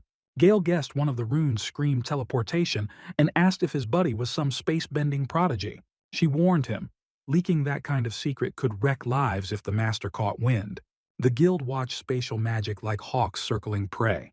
Rumors said if Archmage Duval found out, that mage would vanish into nothing. Gail promised Callum she'd ask her father about bringing the home bond for testing. A portable travel tool made perfect sense. Guild circles were a total grind. She trusted the professor. His vibe screamed pro-level confidence. Suddenly, her assistant popped up, asking if Gail was heading home. The girl asked to escort her to the private teleport grid. Inside the chamber, Gail froze.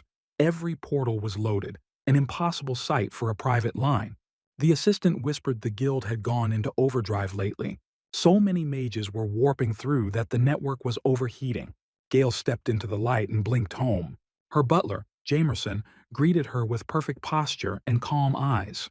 She liked her study partner, but his demands sometimes felt absurd. Jamerson reminded her that greatness carried a price. She was heir to a legacy. Later, her father took a rare break to speak with her. He said tension was boiling inside the guild. A vampire hunter had thrown everything off balance. The word hunter made her pulse spike. The name alone felt dangerous.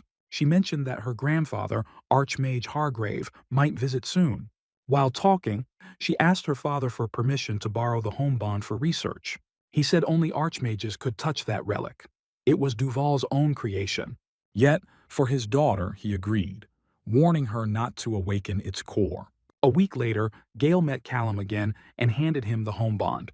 One look, and he saw the artifact was sealed, bound to her father's mark. But his spatial sense sliced through layers of hidden enchantment.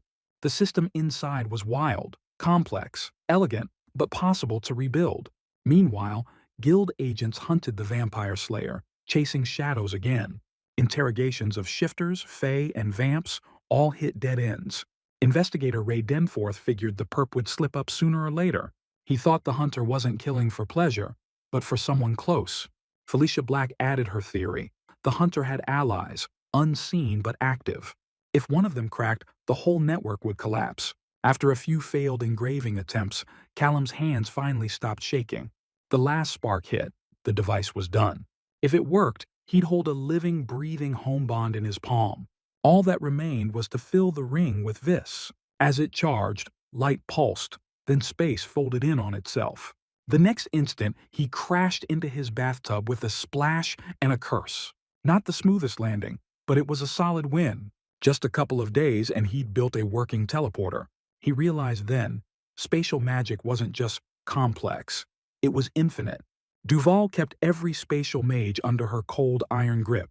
The less others understood the craft, the more power she hoarded. That meant Callum stood in far deeper danger than he ever guessed. A rogue spatial mage could shatter Duval's empire, and the guild knew it. Meanwhile, his student cracked the mystery of the plate's flow. She drew in mana, steady breath, sharp focus, faith unshaken. Power surged through the circle, lines burning bright and alive. The shield flared to life, weak, but enough to pass the test. Everything worked perfectly, and the girl couldn't hide her joy. She promised to return next week with results and would ask for help again if the teachers demanded more. Then she noticed a bruise on his arm and asked if he was okay. Callum blinked, remembering he probably slammed into the tub mid-teleport. Gale offered to heal him. For her, that was child's play. After all the help he gave her, it was the least she could do. She touched the wound, light flowed, and the bruise melted away. Saying goodbye, she mentioned needing to register for exams before she forgot. Suddenly, Callum caught her hand. He urged her never to let anyone drag her down. He believed in her power. She smiled softly, thanking him for the faith. The next day, Gale faced her exam. A professor reviewed her record. Healing was her strong suit, so they skipped that test. Next came light magic. She summoned glowing orbs, their shine pure and steady. Then she rose into the air, showing off her teleport skill. Landing smoothly, she wrapped herself in shimmering mana, forming a shield. The examiner nodded, flawless, and asked for offensive magic. She'd trained hard for this, but still felt her pulse race. Channeling power through her hands, she fired at the training dummy. Seconds later, the figure cracked from the inside out. Pride surged. She'd done it. She explained her spell, a healing strike that clotted blood within. The professor jotted notes, then said he needed to verify something important. 4 long hours later, her patience snapped as guild agents entered the room. Frightened, she asked if she had failed the exam. Ray Denforth replied it wasn't about grades. He was intrigued by her healing strike. When asked if she invented it, she said no. A professor named Brown had taught her how to disrupt inner body processes. Denforth frowned. That could cause serious issues and demanded all she knew about Brown.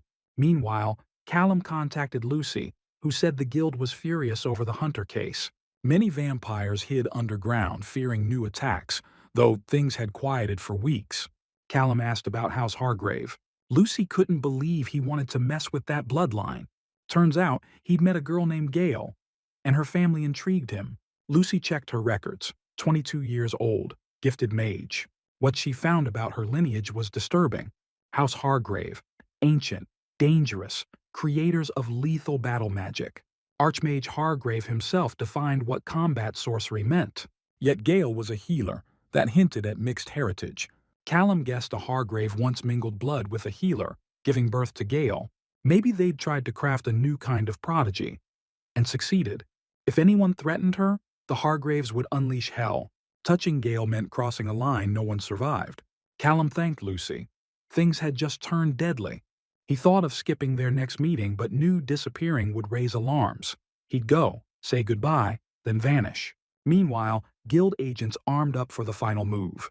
Felicia Black questioned if chasing one killer was worth such force. After all, Archmage Hargrave alone could erase a city.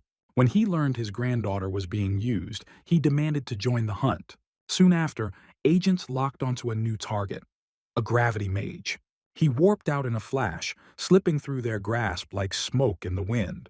But the sensors caught him again, this time near a small magic shop. Ray gave the silent command, capture on sight. Team A launched a suppression bracelet, its core humming with anti-magic runes. The mage tried to bolt, pouring mana into his legs to escape. The device latched onto his wrist mid-run, locking tight like a steel serpent. His knees buckled as his energy drained out, mana bleeding into the air. Golden restraints of condensed magic wrapped his body, freezing him in place. Team A confirmed the target's capture to command. Then, thunder cracked. A bolt of lightning ripped through the clouds. From that storm emerged Archmage Gale's father, his presence bending the air itself. The old man demanded justice for whoever dared touch his granddaughter. Ray tried to explain the operation, insisting the suspect wouldn't escape. The Archmage relented but ordered to be kept informed. Ray turned back to his unit, ordering a full search of the detainee. One of the soldiers found a small metal ball, a bearing, cold and worn. In Ray Denforth's mind, the pieces connected. This was the vampire slayer. Hours later, Callum woke in a dim room that smelled of old steel and spells. It didn't take long for him to realize this was an interrogation chamber. Shackled wrists, magic dampeners, everything screamed guild custody. His memory flickered. He was heading to meet Gale before the ambush. He cursed himself for not teleporting the moment he sensed another mage nearby. The door creaked open, and agents Ray Denforth and Felicia Black stepped in. They called him by his real name, Callum Wells. The truth hit hard. His identity was no longer a secret. One division had hunted the space mage. The other sought the assassin. None of them realized those two were the same man. The agents made it clear. Questions were coming. Felicia's truth-binding spell filled the room as she asked about the vampire nest in Venute. Callum frowned, wondering why they thought he was involved. Ray revealed the clue, the ball bearings he always used in combat. But what they truly wanted was his reason. He said the vampires had murdered humans. Felicia countered that vengeance wasn't justice. Rage flared in him. He slammed the table, accusing the guild of doing nothing. Felicia pressed again, asking who he really worked for. Callum claimed independence. He answered to no one but himself. Ray smirked, saying they might have been allies under different stars. But right now, Callum was the enemy, and the law would crush him. The agents then brought up his connection to Gale. The Bureau suspected him of teaching her forbidden techniques. Callum insisted he'd only shared basic knowledge. Felicia warned that even that could ruin Gale's future. He argued it was just biochemistry, knowledge any doctor could grasp. But the agents accused him of corrupting magic with his human science. Voices rose, anger clashing in the air like swords. The restraint on his wrist sparked, electrocuting him to force calm. Felicia repeated the question. Was he trying to recruit Gale? Callum denied it, saying he only wanted to nurture her thirst for knowledge. The agents refused to believe, thinking he'd manipulated her for his own goals. Then Callum's tone shifted. He admitted he was only buying time. Ray couldn't figure out what Callum meant. Every spell in the chamber was sealed tight. But then the air trembled as mana started to gather around the mage. He had hidden an enchanted ring inside his own body, a place no scanner could reach. Before the agents could even move, the runes flared with light. A portal burst open, and Callum vanished into it, leaving nothing but sparks behind. Ray triggered a level 4 alert, summoning every available agent in the region. Meanwhile, Callum sped through the night on his bike, engine howling as he fled the city. Felicia remembered the scan that showed no trace of a home bond seal on him. Now it was clear. Someone had implanted the artifact inside him, an almost impossible feat. She wondered who could pull that off, since only Archmage Duval forged such items. Maybe someone else had learned her craft, but that was highly unlikely. Felicia suggested tracking him by blood magic, though the spell's range barely reached 15 kilometers. She knew this failure would anger Duval, and indeed, the Archmage was furious.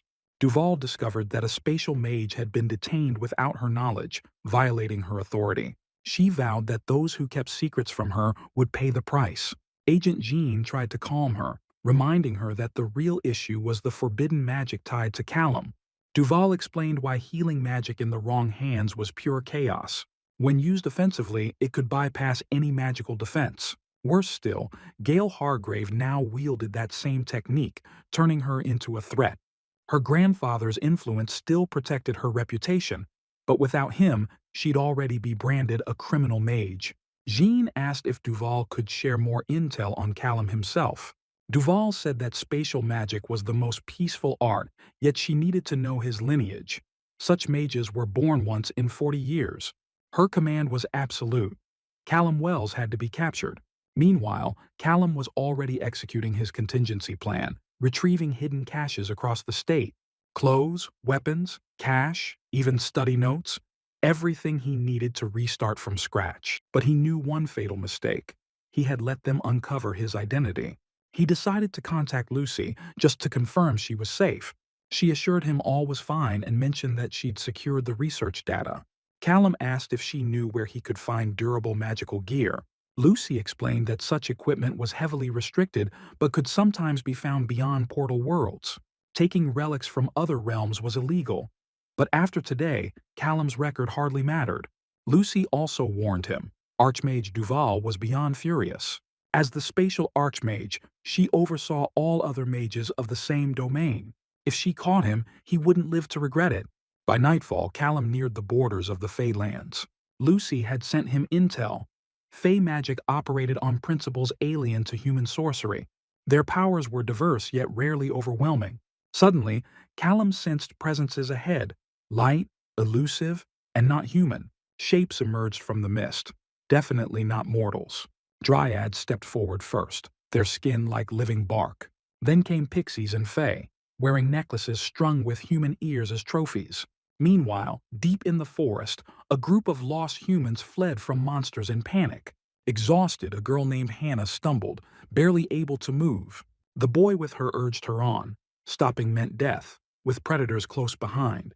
He made it clear, slowing down was a death sentence, just like it was for those who fell earlier. Elsewhere, Callum's mind flashed back to a memory from childhood. He once begged his father to let him play on the slide. His father agreed, warning him to stay where he could be seen. Callum played joyfully, until he saw two boys arguing nearby. One claimed the playground belonged to him, the other insisted it was free for all. The first boy shoved the other, calling him a loser as dust kicked up under their feet. Callum kept playing, pretending it wasn't his problem, lost in his own world. Then his father appeared, eyes sharp, asking why he hadn't stepped in to help. Caught off guard, Callum mumbled that he was just waiting for his turn. His father told him that being older meant stepping up for others. Evil wins only when good people stand aside. Those words carved deep into Callum's heart. That lesson stayed with him, echoing through the years like a distant spell. Now fate tossed him into another moment of choice, one that would test his core. If the Fae were truly hunting humans, he couldn't just look away. But any move might expose him to the Magic Regulation Guild still tailing him since the vampire case. The smart play was to bail, open a portal, vanish, and let the chaos fade. But then that sharp, bone-deep sound hit his ears, something familiar and dangerous. It was the Fae and their monstrous kin gathering under the moonlight.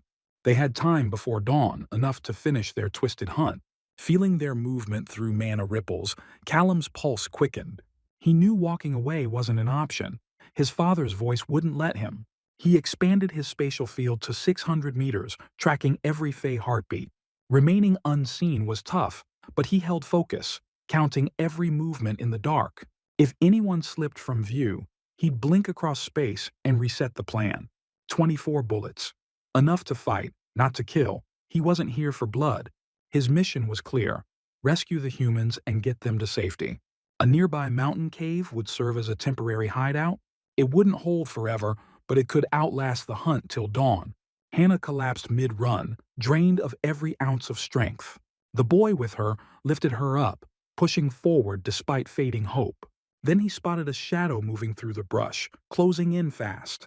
The stranger's voice cut through the tension, ordering the shape to stop. Seeing their fear, he softened his tone, letting them know he was an ally. There was no time for talk. They had to follow his lead if they wanted to live. He pointed them toward a lone pine 180 meters ahead, their only safe point. He'd guard them from afar. Direct magic near them could give him away to the Fae. Doubt lingered, but survival won. They ran toward the pine through the mist. Reaching it, they paused, waiting for the mysterious mage to reappear. Suddenly, the ground pulsed.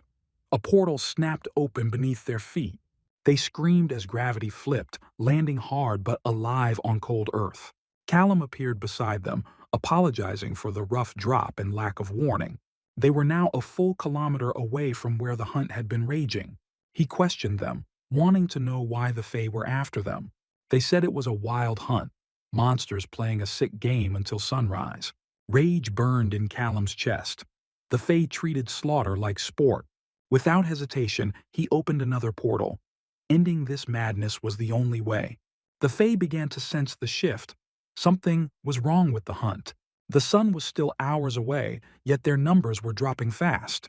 Confusion spread as portals opened under several dryads, dragging them into the void. The rest froze, terrified, unable to grasp what kind of magic struck them. They decided to alert their monarchs. This wasn't part of the game. Then, out of nowhere, a massive boulder lifted into the air by unseen force. The mana vanished. The stone crashed down, crushing several Fae instantly. One survivor spotted Callum on a mountain ridge and shouted the order to attack. A dryad drew her bow. The arrow shimmered with lethal enchanted energy. The arrow shot forward like lightning, slicing the air with a high-pitched scream. Callum opened a portal just in time, vanishing before it hit. He warped several pixies into tiny portals, erasing them from the field. But it wasn't enough. Those creatures were blindingly fast, too quick even for his reflexes. Each passing second drained his focus. Time was slipping through his fingers. A sudden rustle behind him broke his concentration. A massive branch shot toward him like a javelin launched by the gods. The impact slammed him to the ground, knocking the breath out of his lungs. He drew his gun in a flash, instincts taking over. Fear surged as he fired blindly into the trees, chasing the unseen. Then the dryad appeared behind him, her presence silent and cold. The hit to his back sent him flying forward, smashing hard against a stone. He couldn't believe how the creature had moved without a single sound. Magic. It had to be cloaking itself with nature's flow. Callum triggered his detection ability, scanning for hidden life energy. The signal pulsed.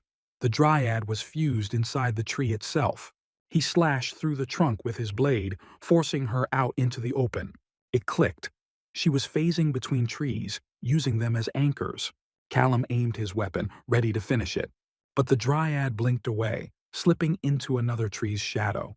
Only an unpredictable strike could beat her speed, one she couldn't anticipate. He centered his breathing, tracking her rhythm through the mana field. Then he opened a portal right beside her hiding spot, timing it perfectly. A gunshot burst through the rift, hitting the dryad square in the head. There was no thrill in it. She'd hunted humans for sport. Such cruelty didn't deserve mercy. Callum teleported her body away, burying the evidence in the void. Meanwhile, an elf woke up in a dark cave, gasping for air. The stench of blood filled his lungs as panic set in. He stumbled forward, only to find his entire squad slaughtered. His scream echoed through the cavern, swallowed by shadows. Elsewhere, Callum safely guided the survivors out of the forest. They tried to thank him, but he refused. Their memory of him had to vanish. He knew the trauma they carried would scar them, but healing was their path alone. Later, Callum contacted Chester for advice. He told him about the Fae skirmish and wondered how bad the fallout might be. Chester recognized the names: pixies, dryads, elves, the noble Fae bloodlines. Their monarchs would demand vengeance for what had happened. Chester offered him protection in exchange for loyalty, but Callum declined. After his clash with the guild, freedom meant everything to him. He agreed to occasional missions, but never chains of obedience. After the call, Chester turned to Lucy, asking her thoughts on Callum. She said he'd grown bolder since escaping the guild's grip, but now his actions drew far too many eyes. Chester ordered her to dig into his past, every secret, every trace. Just months ago, Callum had been an ordinary man, no hint of power. Someone powerful had to be backing him, maybe blood tied to the arcane. Reaching the airport, doubt began to cloud his focus. Chester's words echoed. He needed a real safe zone, far from magical threats. Even small towns like Vinnet weren't safe anymore. They always found him. Only one path remained, the realm of portals. Callum first heard about it the day he awakened his magic thanks to Agent Sen. That realm was locked behind layers of protection, guarded by elite mages who let no outsider in. Still, Callum believed he could slip through the cracks. The real challenge was its location, far across the ocean. The airport was crawling with security, and any ticket could be traced in seconds. Blending into the crowd, he kept running scenarios through his mind. Suddenly, he brushed past a girl who felt the impact but turned to find no one there. Callum was testing his new invisibility spell. It was a project he'd developed with Gale, and the results exceeded expectations. But he knew that one careless move could expose him. That's when he noticed a thief sprinting off with a lady's purse, security chasing close behind. He told himself to stay out of it. Yet seeing the terrified old woman, he couldn't just walk away. Without casting any visible magic, he formed a phantom tripwire. The thief hit the ground hard. Security tackled him before he could rise. Callum's sharp eyes caught the glint of an access card on a guard's belt. Seconds later, he swiped it and slipped into a restricted corridor. Meanwhile, King Jezariel examined the scorched battlefield where his kin had fallen. Flattened grass, cracked stone, and broken branches told the tale of a mage who disrespected nature. The king reached down, channeling the earth to reveal the truth. The ground showed him Callum's face and every moment of the fight. Jezariel didn't recognize this human, but his power intrigued him. Though he despised most fairies, honor demanded vengeance for the slain. He followed the magical scent carried by the wind. It led his army straight to the airport. The forest-born warriors halted outside the steel giant of glass and noise. Airport guards confronted them, shouting for the strangers to leave. Fury flared in Jezariel's chest like wildfire. With hands formed of twisting roots, he seized a guard and crushed his skull. The scream echoed before silence fell, lifeless and cold. Realizing human attention would soon arrive, the king ordered a swift retreat. They vanished into the wind, leaving chaos behind. Branches burst from the corpse they'd abandoned. Callum now sat aboard a plane bound for the unknown. Few passengers were on board, giving him space to disappear into the restroom. His reflection showed wounds from the Dryad fight, deep, raw, and unhealed. He wished for Gale's gift of restoration, her healing touch that once saved him. Guilt gnawed at him. He had driven her toward forbidden magic. Her only mistake had been crossing paths with him. Maybe one day he'd make it right. Hours later, the girl from the airport met with King Jezariel. She was part of the Mage Regulation Guild and had answered his signal. The king told her he had hunted a criminal, but a storm had ruined his pursuit. A human mage had interfered, and now the guild needed to bring that man to justice. Soon after, investigator Ray Denforth arrived.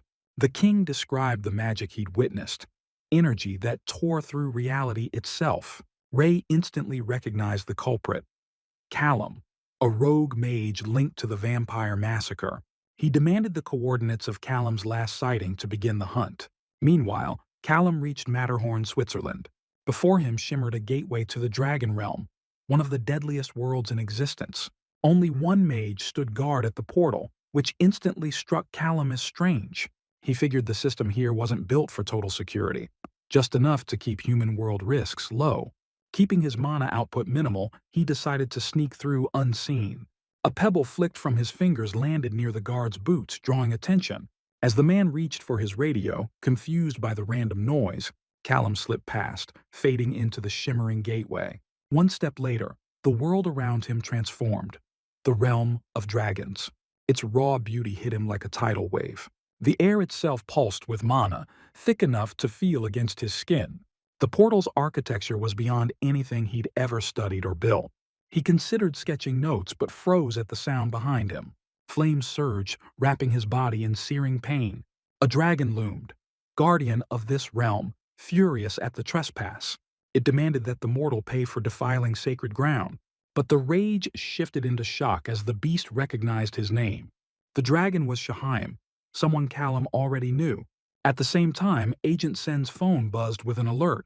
A strike team was being formed to capture Callum Wells. No one believed one runaway could cause such a meltdown. He had flipped the entire guild on its head, vanishing like a ghost. Sen, humiliated by the escape, now burned with the need for payback. Meanwhile, Callum spoke with Shahaim amid the mana-saturated air. The dragon distrusted the guild and wondered what drove Callum here. Callum explained he wasn't chasing anyone, just hiding from the world. Even if the guild or fairies searched the dragon realm, they'd never succeed. None dared challenge creatures born of pure elemental force. Shahaim revealed that dragons could forge or destroy matter at will, beings vast enough to dwarf continents. When Callum asked about the gym attack, Shahaim brushed it off as a personal dispute. Then, to demonstrate his craft, the dragon morphed into a chef, an avatar form. These avatars were puppets. His true form was far too immense to walk Earth. Callum realized he'd been seeing Shahaim's true form all along. The dragon mused it might be a rare gift, something inherited from his father. Talk shifted to Callum's past. His grandparents had raised him as their own. His mother had run away young, returning pregnant before vanishing again soon after. Now Callum understood why that subject had always been locked away. The pain ran too deep. Shahaim warned him not to stay here long. Dragons avoided meddling in mortal affairs, but he had to caution him of the risk. When asked about safer places, the dragon listed a few. The safest was the fairy kingdom, though unpredictable and treacherous. The Nightlands suited warriors preparing for war with the guild. There, he could harvest rare magical resources for the coming fight. Shahaim reminded him that the supernatural world was split between the strong and the broken. Shifting into his colossal form, he urged Callum to walk the path of strength. Meanwhile, Ray Denforth received a ping from the Department of Secret Investigations and headed to Agent Arthur. But Arthur had no fresh leads to share. He recalled that Callum once lived under another name, quiet and distant from everyone. When asked about European ties, the sheriff just shrugged. Their small town wasn't built for big conspiracies. While Ray struggled to move the case forward, his partner, Felicia Black, squeezed info from a young werewolf named Clara. Through subtle mind tricks, Clara revealed vampires had kidnapped her, and a mysterious man had saved her life. That confirmed the theory. The first massacre had a personal cause, but no fresh leads came from it. The investigation was bleeding out. They needed a spark fast before it flatlined. Callum stood before the portal to the Nightlands, the air thick with danger. Security here was way tighter than at any other gate, but the barrier spells looked sloppy, full of cracks. If the Dragon Realm was a high-tech vault, this one felt like a busted school locker. Too easy to be real. But there was only one way to find out. Summoning a silent rift, Callum slipped through the wards unseen. Neither guards nor enchantments could catch his trace. The moment he crossed, the light vanished. Where daylight ruled before, here was endless night. Maybe this land never knew the sun. Looking around, he spotted a small settlement ahead. To his surprise, it wasn't just vampires. Mages lived here too. Shahaim once said mages were banned from dragon realms, but the Nightlands played by no rules. This world was a haven for outcasts and runaways. Mages who hated humans and vampires coexisted here, explaining the lax defenses. Heavy wards would only choke their freedom of movement. But Callum quickly realized this wasn't a sanctuary. It was a trap. The Nightlands swarmed with predators who'd cage or kill him without a blink. In the distance, a pack of vampires tore through a group of wolves. One of them froze, catching a strange scent. A female vampire asked if her partner sensed it too, but all he smelled was blood. It was odd. Few mages dared walk these cursed lands. She called her operator to report the anomaly. The order came quick. Return to base immediately. They exchanged wary glances. Maybe this find was bigger than they thought. At the base, they were met by High Magus Tyson, an envoy from the Bureau of Arcane Security. Surprised to see a mage instead of a general, the scouts shared what they'd found. Taysen pressed them. Were they sure it was a mage? The vampire said the scent was human, but she couldn't identify the magic type. Taysen explained his reason for being there.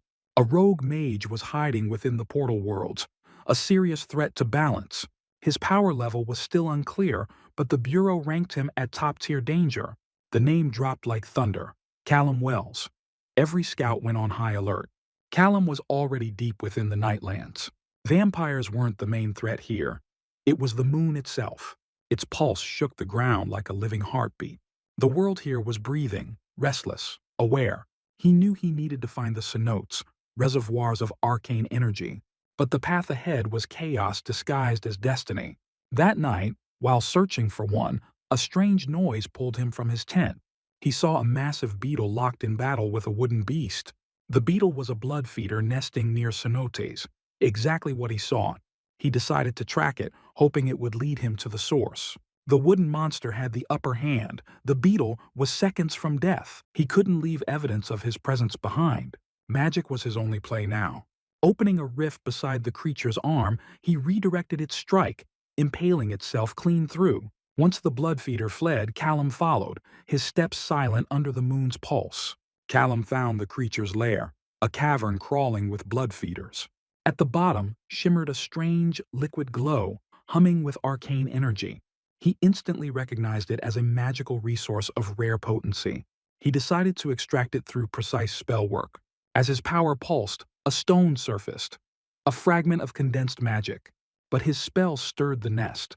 Monsters began to rise, tentacles thrashing from the pool. The air thickened with danger, yet Callum stayed cool under pressure.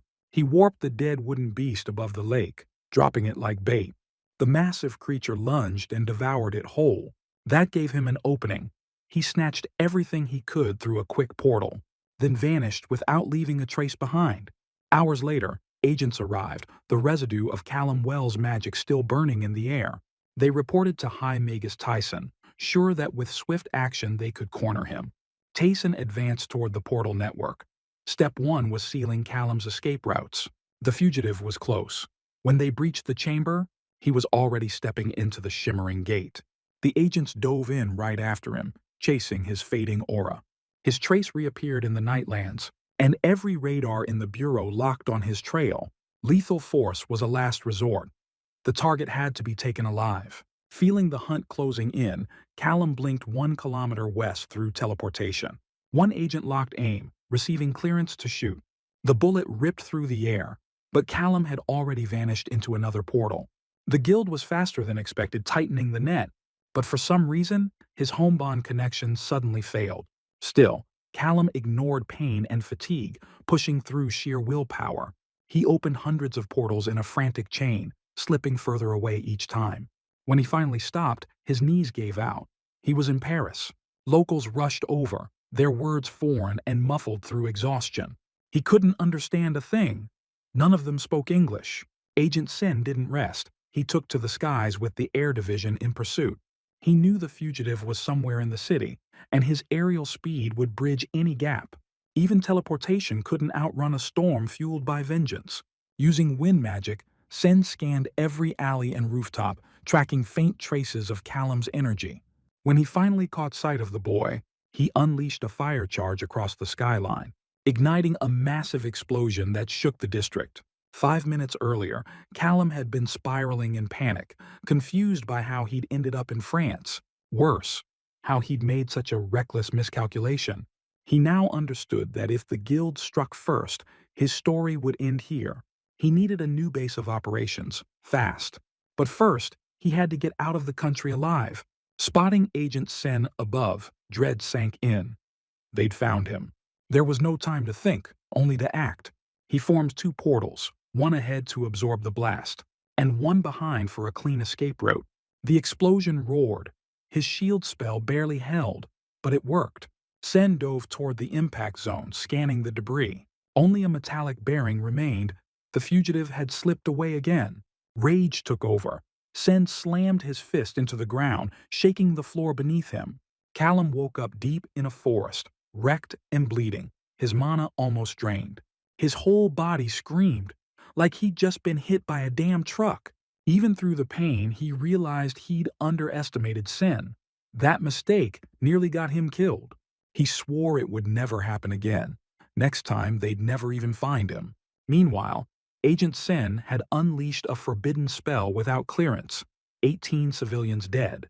The Guild of Magical Regulation was in crisis mode. Their ops were meant to stay in the shadows. Exposure meant destruction. High Magus Tyson scolded Sen, warning that his recklessness could blow their entire cover. Yet Tyson couldn't ignore what he'd seen. The fugitive was no ordinary mage. The kid showed skills beyond what a spatial mage should even touch. His power levels matched Tyson's own, unthinkable for someone so new. No rookie should be standing toe-to-toe with an archmage. Tyson knew this kind of strength didn't just appear. Someone was feeding the boy knowledge, resources, maybe even ancient tech. If Tyson had to intervene personally, every division would face a full restructure. Sen clenched his fists, tension coiling. He was ready to redeem himself. Elsewhere, Callum was surrounded by fire, his vision spinning in chaos. The flames roared, swallowing the world. He called out, desperate for survivors. A faint, broken voice answered, crying for help through the smoke. He rushed forward. A girl was pinned beneath a fallen slab of stone. Straining, he lifted it and pulled her free. She pointed shakily toward a man controlling the inferno itself. Then, without warning, she lunged at him, screaming accusations, her words cracking like thunder, her face twisted, skin decaying, eyes hollow. She became a corpse before him. Callum jolted awake, drenched in sweat. Just another nightmare. He was on a plane, forcing his breath steady so no one noticed. News flashed on the cabin screen. 18 dead in a sudden kitchen fire. His stomach dropped. Those deaths were on him. The guilt carved deeper than any wound. He'd carry it forever. The intercom buzzed. Touchdown in Texas. Pain stabbed through his skull. His home bond spell was failing. Its magical link flickered, unraveling fast. Given what he'd put it through, it was a miracle it lasted this long. Cheap materials always burned out under pressure. But he had a plan. He'd rebuild the home bond, stronger and smarter. At a metalworks shop, he asked the clerk if she dealt in high-grade alloys. He needed something special, and lucky for him, she took custom magic orders. He slid his schematics across the counter. The blacksmith stared, stunned by the blueprint's complexity. She said the job was doable, if he brought the right materials. Callum opened his bag, showing her what he'd gathered. She examined the metal, awe flickering in her eyes. The alloy was otherworldly. They'd need melting tests, but in a few days it would be ready. It had been ages since he'd crafted anything that actually mattered. Tricks weren't enough to outsmart the guild. He had to evolve, always learn. With enough resources, he could build a small teleportation web like the guild's own network. In theory, he'd travel across the planet in seconds. His phone, the caller ID flashed. It was Lucy. Lucy instantly knew guild mages had gone after him again. Rumors whispered that he moved between worlds like some untouchable ghost. Easier for the guild to paint him as a villain than admit he slipped past their sacred defenses. Lucy had two theories. Either the guild was just a bunch of clueless clowns who couldn't guard their own realms, or he was so freaking powerful he could wipe them out with one spell. She hadn't decided which version thrilled her more. Callum began spinning a thin thread of vis. Looked harmless at first, just a shimmer in the air. But once he infused it with spatial energy, magic swirled into a pulsing sphere. The thread expanded, humming like a living thing. He grabbed a clip and pierced the orb. In a flash, energy burst out, the clip disintegrating into dust. He'd done it. Created space bigger inside than outside. No time travel yet, no dimension hopping. But the potential was massive. If he refined it, he could ditch rented lockers and carry his own pocket dimension. Sunlight spilled into the room. Already noon. Friday. Time to check on the workshop. Inside, the smith looked exhausted but proud. The alloy turned out wild. Heavy like lead, but far tougher. She'd tested melting points and composition through long nights. Finally, she forged 3 kilos of ultrafine wire, more than he expected. Enough left for extra builds, too. He didn't just get an upgrade, he got 5 full home bonds. Shocked and hyped, he thanked the craftswoman. But the price tag hit hard, nearly drained his wallet dry. That sting reminded him to call Lucy. They hadn't talked since that awkward chat, and he feared another flop. Yet she picked up instantly. accidentally called him a cool guy, then stumbled over her words. He greeted her, and Lucy joked he was firing her. But no, he had a job for her. He needed help selling his latest creation, a next-gen, fully independent home bond free from guild control. Lucy instantly sensed the gravity of it. Unregistered magic tech on the black market was pure gold. But owning one meant risking prison, or worse. Sure, it could sell for millions, but who'd dare buy it? Lucy warned it was crazy dangerous but promised a cut if she found a buyer. Meanwhile, Archmage Hargrave raged in his tower. How could Callum vanish again? Agent Jean reported 0 traces, his Vis signature too faint, his masking flawless. 2 failed captures, both humiliating. The man had defiled his precious granddaughter, and vengeance burned in his veins. He ordered Jean to handle a high-priority mission. Someone in the guild had to be helping Callum. Archmage Duval took interest, and Hargrave put Jean in charge of an internal probe. He was sure a mole lurked among them. Next day, Callum rang Lucy, asking for any updates on buyers. She sighed. Finding someone shady enough was harder than expected. Unexpectedly, the best buyer turned out to be Chester, the alpha he already knew. Callum tensed. Too convenient. Was Chester just doing him a favor? Lucy explained only Duval usually made these devices. An alternate maker raised questions. Chester's influence could bury the issue. Callum didn't want vampire-werewolf drama, but funds were almost gone. Building a bunker to hide from the guild required serious cash. He agreed to meet Chester, but first had to finish enchanting the devices. Lucy scheduled the meeting for tomorrow. Callum knew the quality had to be flawless. Every homebond use gave him slight nausea. Imagining Chester constantly medicating after teleporting made him cringe. Werewolves couldn't control magic like mages. A standard magic ring wouldn't suffice. He crafted 2 connected plates for easier device use.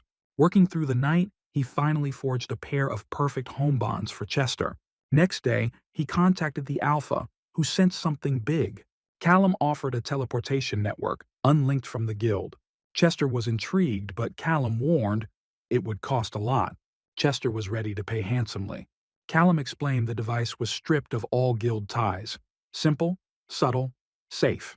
He personally verified security features, ensuring nothing dangerous remained. He asked Chester to allocate 20% to Lucy as her broker's fee. Alpha agreed and requested her to send the cache location details. Deal closed smoothly. Callum was satisfied with the partnership. Meanwhile, agents were unexpectedly summoned. Bad news, clearly. Ray Denfort joked with Felicia Black about who'd get fired first.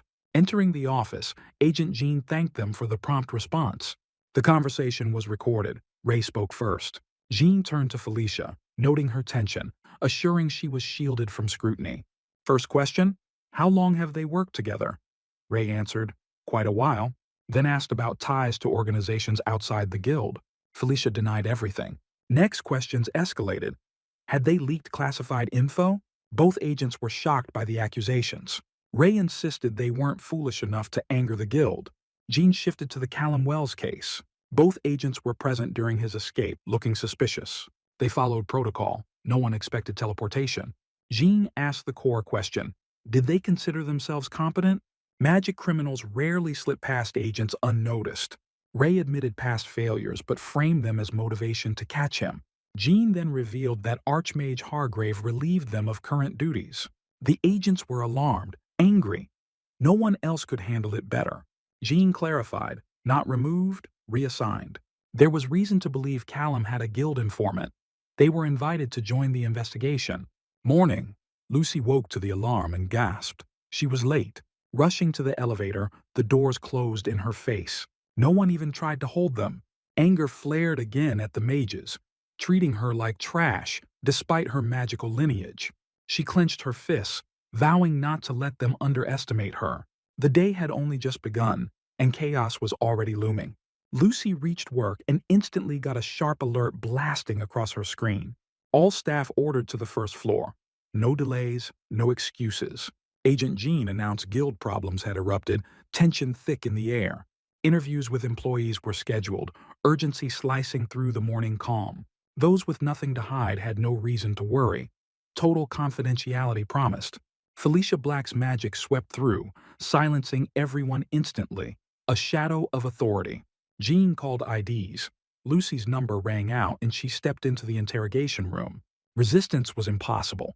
The agent's compulsion forced truth from her. Felicia asked if she ever transmitted guild-restricted information. Fear gripped her as she answered no. Not a lie. She hadn't transmitted. She sold data discreetly. The agent pressed on. Did she know anyone spreading forbidden info to outsiders? Lucy recounted a dull story from 5 years prior. Next question. Any involvement with Alpha Chester? She explained she handled technical support and fixed malfunctions. That was her job. Felicia asked about serious connections beyond the guild or Chester's pack. Lucy tensed, careful not to reveal too much. Felicia demanded an answer, her tone sharp as a blade. Nervously, nearly stammering, Lucy admitted chatting with a guy at work. Felicia snorted. Personal life was irrelevant to her. Interrogation ended. Lucy was released, shaken but unharmed. Jean analyzed all answers. No confessions surfaced. They figured progress might be faster if staff knew the interrogation's purpose. But agency policy forbade it, especially for internal investigations. Meanwhile, fairies began whispering rumors. Internal leaks could shatter magical balance. A war between magical factions could become inevitable. While staff were distracted, Denfort scanned for magical traces. Some had personal watchers, but nothing suspicious appeared. Jean's frustration grew. Sometimes there were just no leads. Still, he doubted Lucy was as clean as she seemed. Intuition screamed she was worth watching.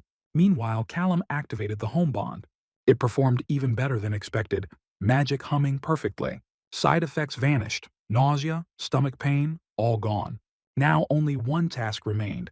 Deliver the home bond to the drop point and collect payment. He tried calling Lucy first. No answer. Instantly, alarm bells rang in his mind. Maybe she'd been caught. He sank his main phone to avoid guild tracking. Switching to disposable phones, he contacted Chester securely. Rushing to the stash, he remained alert, ready to vanish at a moment's notice. Time passed. Lucy still didn't respond. Worry gnawed at him. Calling Chester seemed necessary. But Lucy might have changed her number for safety reasons. He headed to the warehouse solo. Opening the locker, he found a bag brimming with gold bars. Enough wealth to never work again. Yet thoughts of Lucy clawed at his mind relentlessly. Suddenly, Lucy's call came through. She apologized for missing him and explained she was checking devices to ensure no tracking.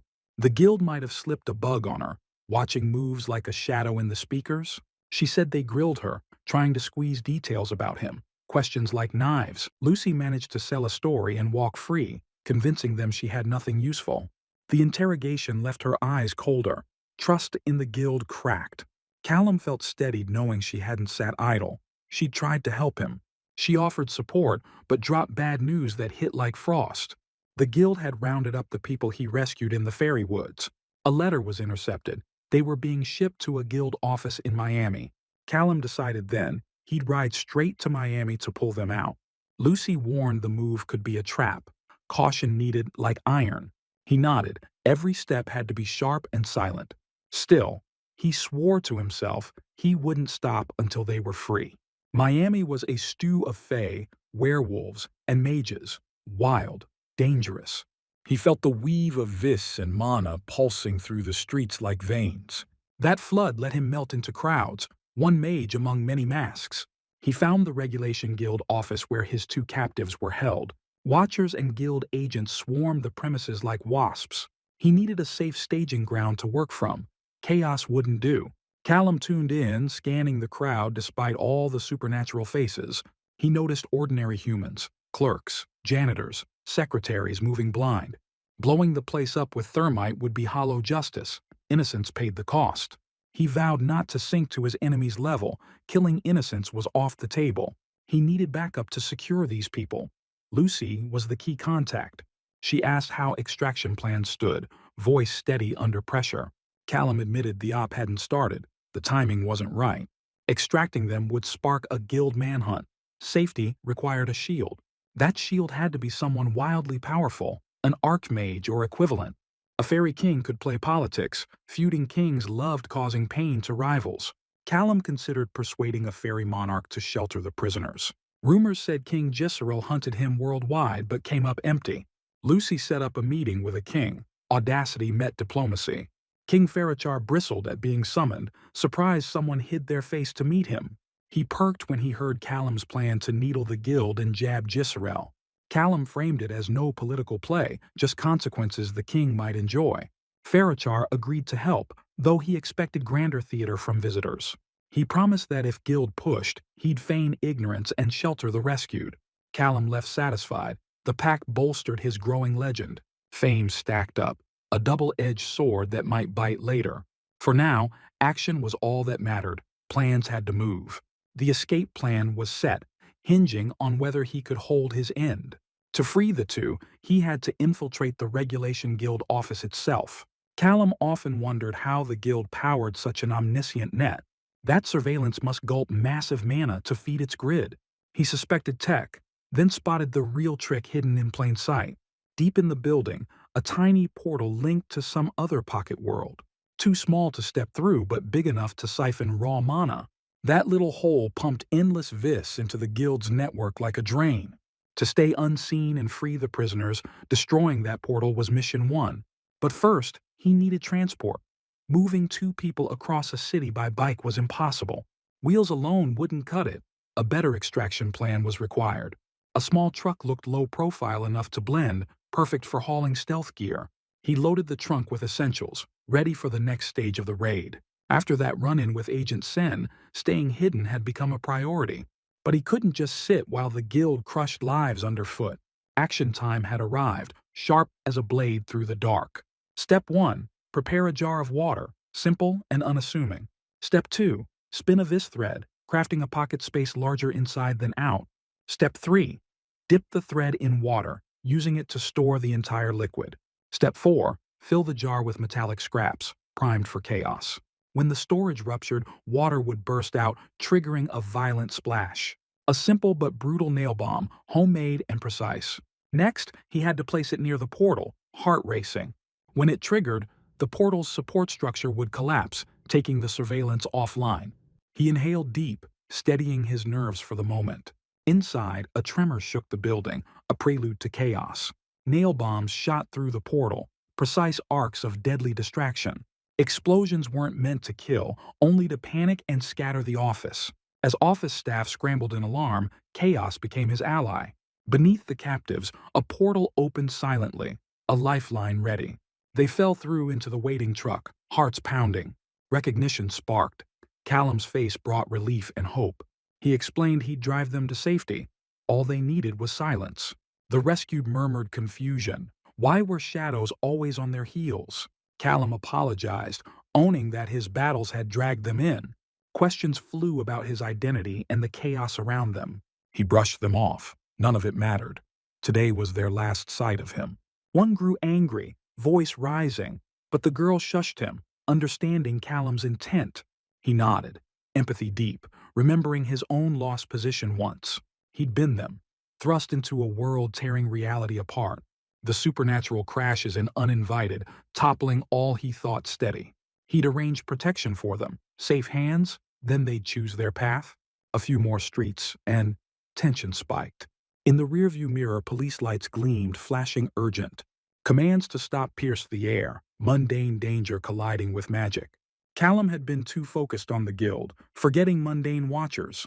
Police joined the hunt, increasing the risk. Guild agents could be close. Lose the tail or they'd be caught. Every second mattered. The captives asked why not just teleport them away.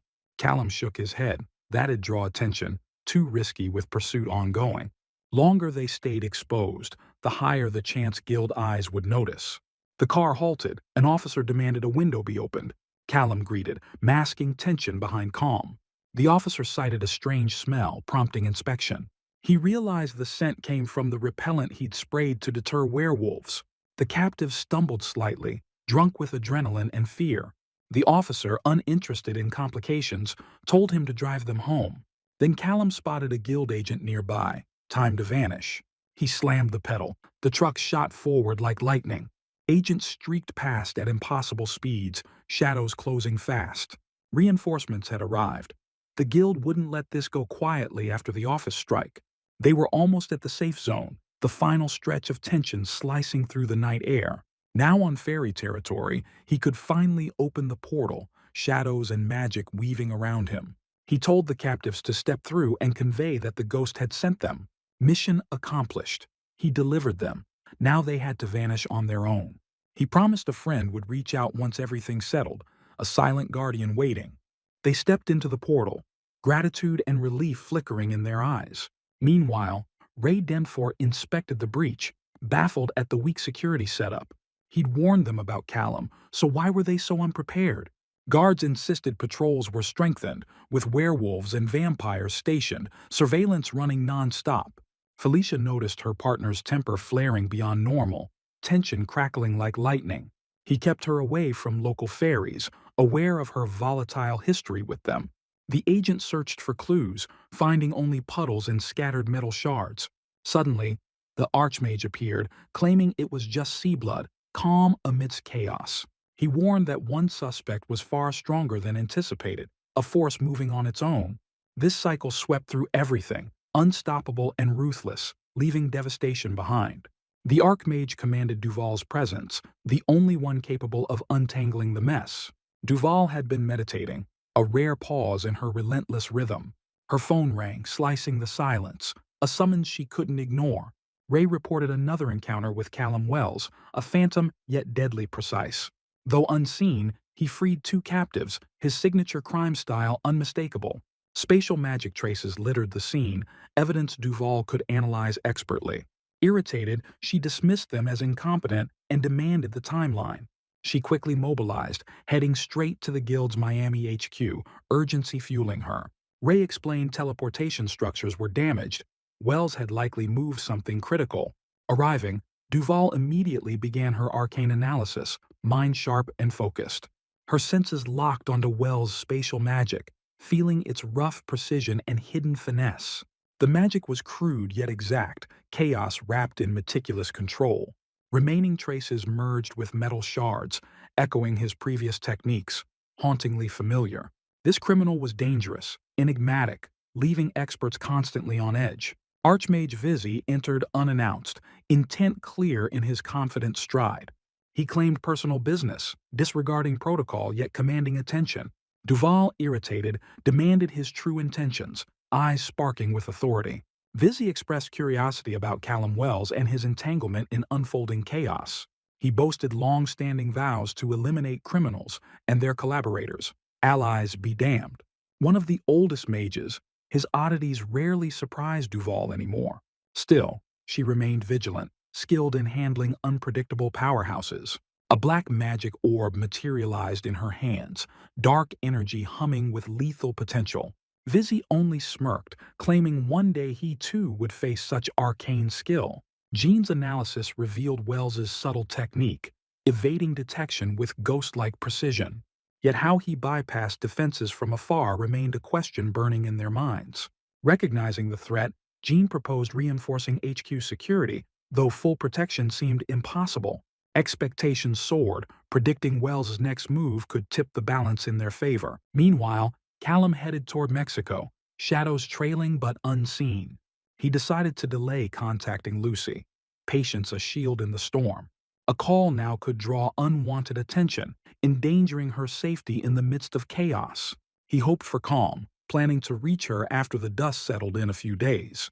For now, his focus narrowed to scouting a new base, mind sharp as steel.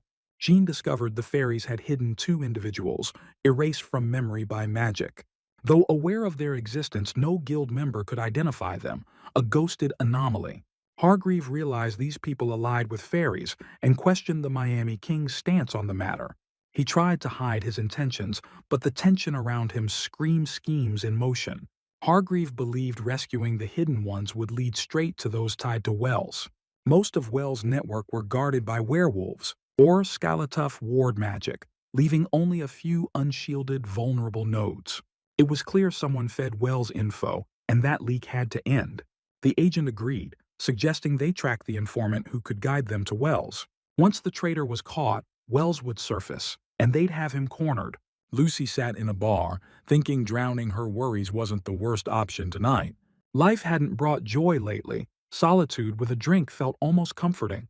The barista asked her profession, curiosity sparkling in the dim lights. Lucy said she was an IT specialist at a security company, shadows of work hanging over her.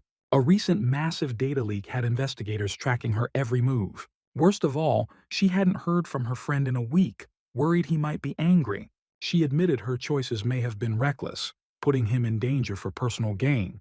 The bartender poured another drink, saying some worries deserved a strong sip. Suddenly, her phone rang, slicing through the quiet like a blade. Recognizing the number, Lucy eagerly answered, heart skipping. It was Callum. He apologized, explaining he vanished after rescuing two in Miami, worried for her safety. The guild was in turmoil, and he refused to expose her to its wrath. He was in Mexico, requesting a map marked with all supernatural sites. Lucy found the map and promised to send it, fingers trembling slightly. She felt weighed down, thinking he only called for business, not for her. Callum explained he valued her help, grateful for the info on the rescued duo. He vowed that if she ever faced danger, he'd always be there to protect her. After the call, Lucy returned to the bartender, heart slightly lighter. She asked for a drink that could calm the storm inside, realizing she was falling. The next day, Callum attended a business meeting under the morning sun. He planned to buy land for a home, a rare moment of mundane focus. He hoped the seller could connect him with local construction crews. The seller asked why he chose the area, genuine curiosity in his tone. Callum said friends recommended it, masking his true interest. The land near a portal world held residual magic, perfect for a secret base. The price was steep, glittering like a challenge, but he remained calm. He offered a gold ingot, enough to seal the deal without hesitation. The seller agreed, eyes widening at the sudden wealth. Meanwhile, Vampire Antoine seethed, centuries of frustration boiling. His kind hadn't recruited for nearly 60 years, all because the guild failed to catch a rogue mage. Jean tried to soothe him, saying all that could be done had been done, and he could venture into the Nightlands himself to recruit new vampires. Antoine wouldn't stop there, labeling everyone in the guild useless. He spun on his heel, storming off in frustration. Jean proposed they act independently to track the killer themselves. Vampires knew someone crucial who could guide them, Clara Langley. Antoine agreed, ordering her capture, along with the rest of the Langleys, to settle the score with the rogue mage once and for all. Werewolves learned the vampires were heading to Venute. Lavin and his pack had been hounding them, and Alpha Chester knew it was only a matter of time. He wondered why they hadn't returned immediately. Chester assumed it was an official mission, the gears of supernatural politics grinding onward. He decided to call Jasper, a perfect moment to test the new homebond tech. The sheriff contacted Alpha, who confirmed vampires were on their way. They were furious. Their friend didn't show, so vengeance was brewing. Alpha arranged for them to stay at his place. After all, Lavin's vampires hunted the sheriff's family. Arthur worried about the city, not wanting it left defenseless. Chester assured him he'd handle the vampires personally. He suspected someone slipped info, triggering the vampire mess because of Clara. Had she not been abducted, Ghost might never have intervened. The heroes used homebond to teleport Arthur's family safely to his house. Chester warned the sheriff not to expect a long rest. Vampires would be swiftly dealt with. The teleport plate was small, so moving everyone at once wasn't possible. Still, it worked, a feat worth acknowledging for its cleverness. Once Venut was secured, Alpha would message Jasper and he'd teleport them back. Late at night, Alpha checked if the vampires had appeared. Not yet, but a werewolf kept watch on every direction. If vampires appeared, they'd know instantly. Readiness was crucial. Meanwhile, vampires took positions, poised to strike. Speed was their edge over werewolves. The fight would be decided in seconds. Werewolves acted on instinct. 10 figures were spotted nearby. All werewolves were ordered into position, bristling with tension. Vampires expected the Langleys here, not werewolves. They planned to exploit this advantage in the ambush. Chester hadn't needed his battle form in ages, but the magic flowing through the pack surged, as potent as the day he was born. He shifted into his werewolf form, vowing no one would threaten his people. Vampires and werewolves clashed in a brutal lightning-fast battle. Vampires soon realized they weren't facing the Langleys. Their opponent had anticipated the attack with chilling precision. Victory was nearly impossible for the vampires in this encounter. But a last grinned, satisfied Chester finally showed himself. He aimed to deliver Chester's head to his master. With inhuman speed, he lunged, striking from behind. Alas's strike was flawless, wounding Chester in a flash. The vampire admitted the Alpha was fast, yet Alice was faster. One hesitation, and Chester's heart would have been lost. Fear gripped him briefly, but he snapped back instantly. Grabbing Alas by the shoulders, Chester tore him apart with feral strength. The vampire fell lifeless. The rest froze, witnessing true power. The Alpha roared, commanding the werewolves to annihilate all enemies. Vampires, realizing defeat, fled into the shadows. By dawn, it was clear. The werewolves had triumphed. Chester warned Lavin that to kill him, he'd need someone stronger than a lone lackey. Then he checked on the other's status. The werewolves suffered only scratches. Their ambush had been flawless. The teleport device proved priceless. Silent insertion secured victory. Alpha praised his warriors. They had fought valiantly. From that day, Venut was vampire-free. The next day, the hero focused on training. Work had been so relentless lately, there was little time for exercise. Magic was potent, but physical form mattered. Spells don't always save you. Though settling near a portal world, limited mana access wasn't a concern for him.